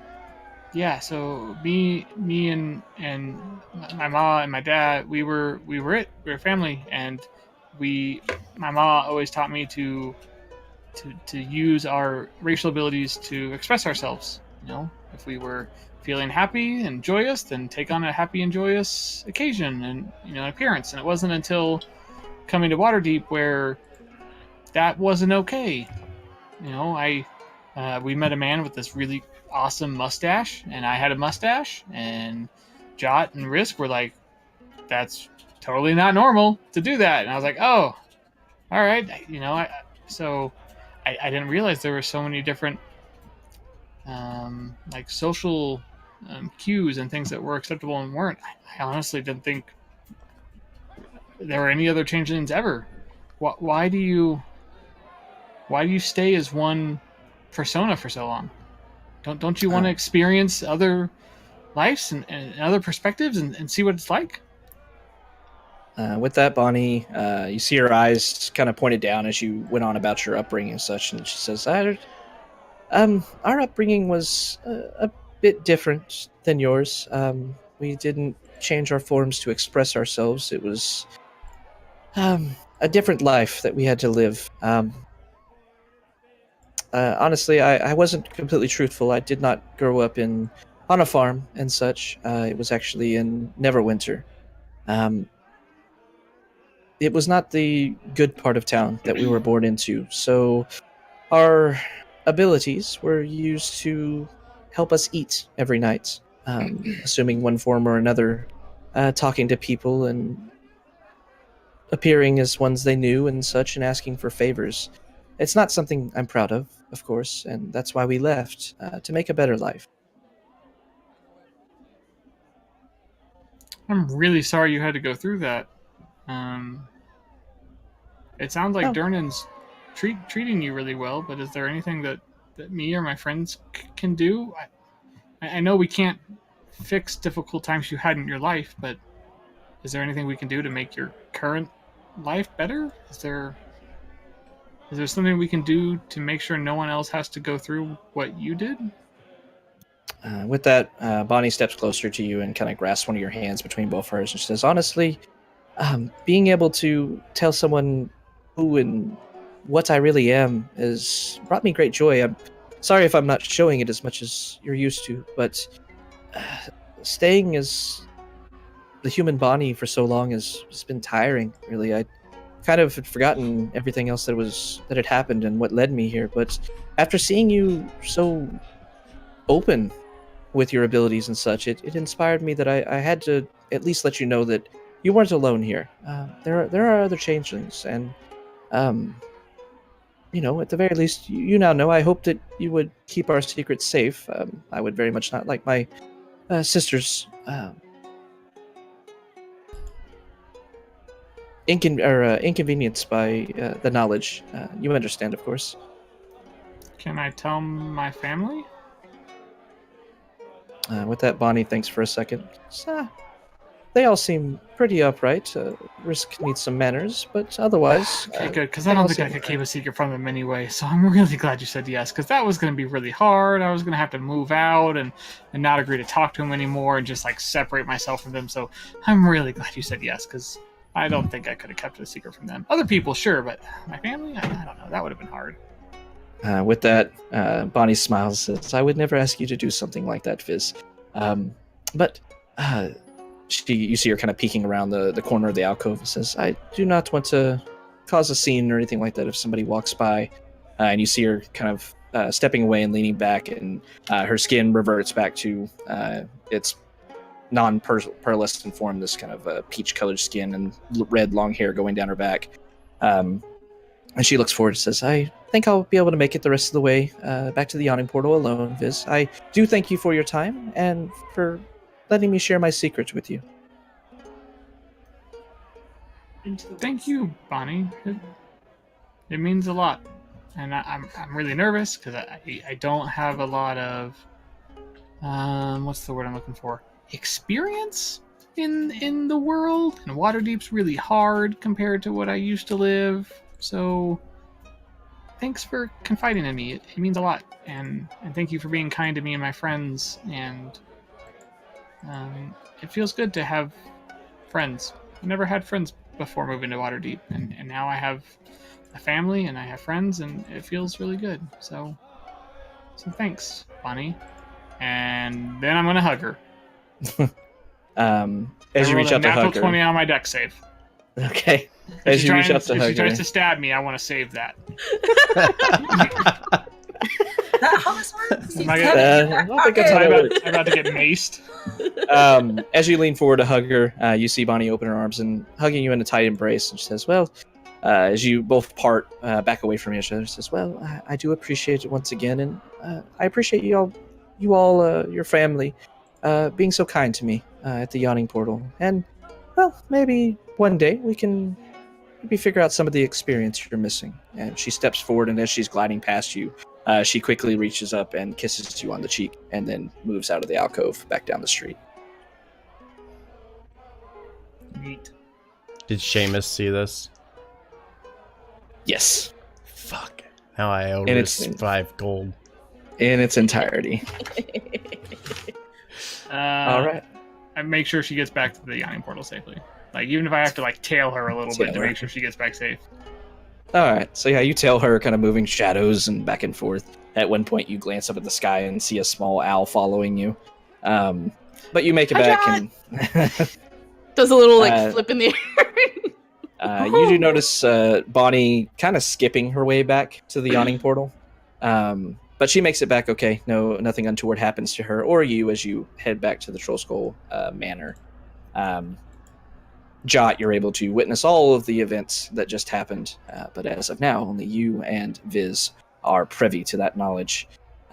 Viz, you make it back to the Yawning Portal. It's about a little bit after 11 o'clock at this point. You got an early day in the morning, and that is where we're going to end the session for the evening. So one of my plans was to never adopt my human persona back in the Yawning Portal again. I was just never going to go back as the human Viz ever again. Just to totally avoid the situation. She'd be like, "Where's Viz?" You'd be like, "I don't know." So that kind of backfired.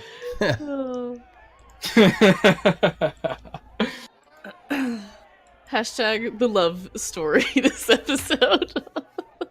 Havoc, was that custom? For being Yeah, a changeling? thanks for throwing a changeling in there for Yeah. me. Kinda. Yeah. I liked that a lot. That was good. All right. I thought for sure she was going to stab me. I whispered "shoo" like as you guys were going to the alley. I'm He like, did. "She's a changeling." He's a changeling, and I was like, yeah, right. Yeah, let me show you some of his alley. I'm like, nope. This is a bad idea. This is a terrible idea. All right. I appreciate gonna you stream. playing along. Bye, stream. Stream. Bye, stream.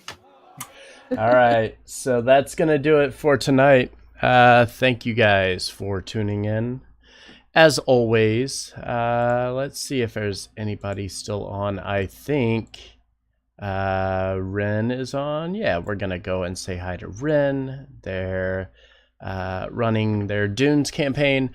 Oh, I should also fix this because it's broken. Hold on. It's broken. There, it's better. Sorry about that. Yeah, so we're going to go over, say hi to Ren. Thank you for tuning in. We will be back on Sunday for... Oh, no, we will not. Never mind. I was going to say we're going to be back for our Tomb of Annihilation game, but it's the big game, so we're not actually going to play. We will see you on Tuesday for Tyranny of Dragons. Hope you enjoyed the session. Don't forget, if you haven't already done so, give us a follow. Come back and hang out with us for more games in the future. That's going to do it for tonight, though. Have a good night. Go say hi to Ren, and I'll see you on Tuesday.